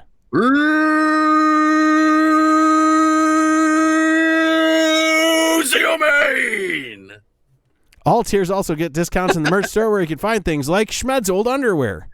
Ooh, gross. Not if you're a collector. I guess so. Yeah. I was gonna say bobbleheads, but then you took it to underwear. So maybe used socks. The used socks you find underneath teenager's bed. That's the kind of SJR socks you'll get. Yep. Delicious. Yep. Subscribe to our YouTube channel for video versions of the show, as well as Let's Plays and streams. Sub to our Twitch channel at twitch.tv/SuperJoystickRadio to watch us record the show live every week. Tune in. We had a great group this week. Hell yeah. We had a whole bunch of people talking in the chat. You guys are awesome. Thanks for being here. We love you guys. We would love to see more of you guys in here, too. Let's all start a conversation together. Be part of the show and watch us every week when we record live on Twitch. Visit superjoystickradio.com for all of our social media links and our merch store. Join our Discord channel, our Discord, I always say that, our Discord server on our website. Shout out right now to our awesome Discord server and all the cool people on there talking about all sorts of things, video games and not video games. Hell yeah. Like not safe for work memes, what you've been Food eating. porn. Yeah. Food porn is how that's the classification. Yep. Leave us a text or a voicemail via the SJR hotline, 630-551-8898. That's 630-551-8898. Get in on the conversation. We'd love to hear your feedback or topic ideas on any platform. Like a grade school birthday party, nobody leaves empty-handed. Here's your goodie bag for the week. Justin, what do you have for the good people? I'm going to give it simple. Loki on Disney Plus is fantastic. If you enjoy the Thor movies and you enjoy the Loki character there, it's great. It's really funny. I guess it's going to have some big impact on the MCU, and it comes out every Wednesday. So check it out. Cray. What about you, buddy? All right, mine is I already mentioned it earlier, so I kind of spoiled it, but The Handmaid's Tale on Hulu season finale. I forget which season we're in. I think we're in like season 4. Yeah, that sounds right. It's crazy, dude. It's some crazy shit happens. I'm not going to spoil anything, but it's nuts. And that's all I'm going to say, but it's great. Watch it. And that's it. So that's all we got for you guys. Oh, are you have a great weekend. Yeah, have a great weekend. Happy Father's Day. Happy Father's Day. All right. Play some fucking games. There you go. That's all we got for you guys. We love you. Thanks for listening. And we love you again. Have a great week. And we'll see you next week. Woo! Little Ric Flair for you. Woo!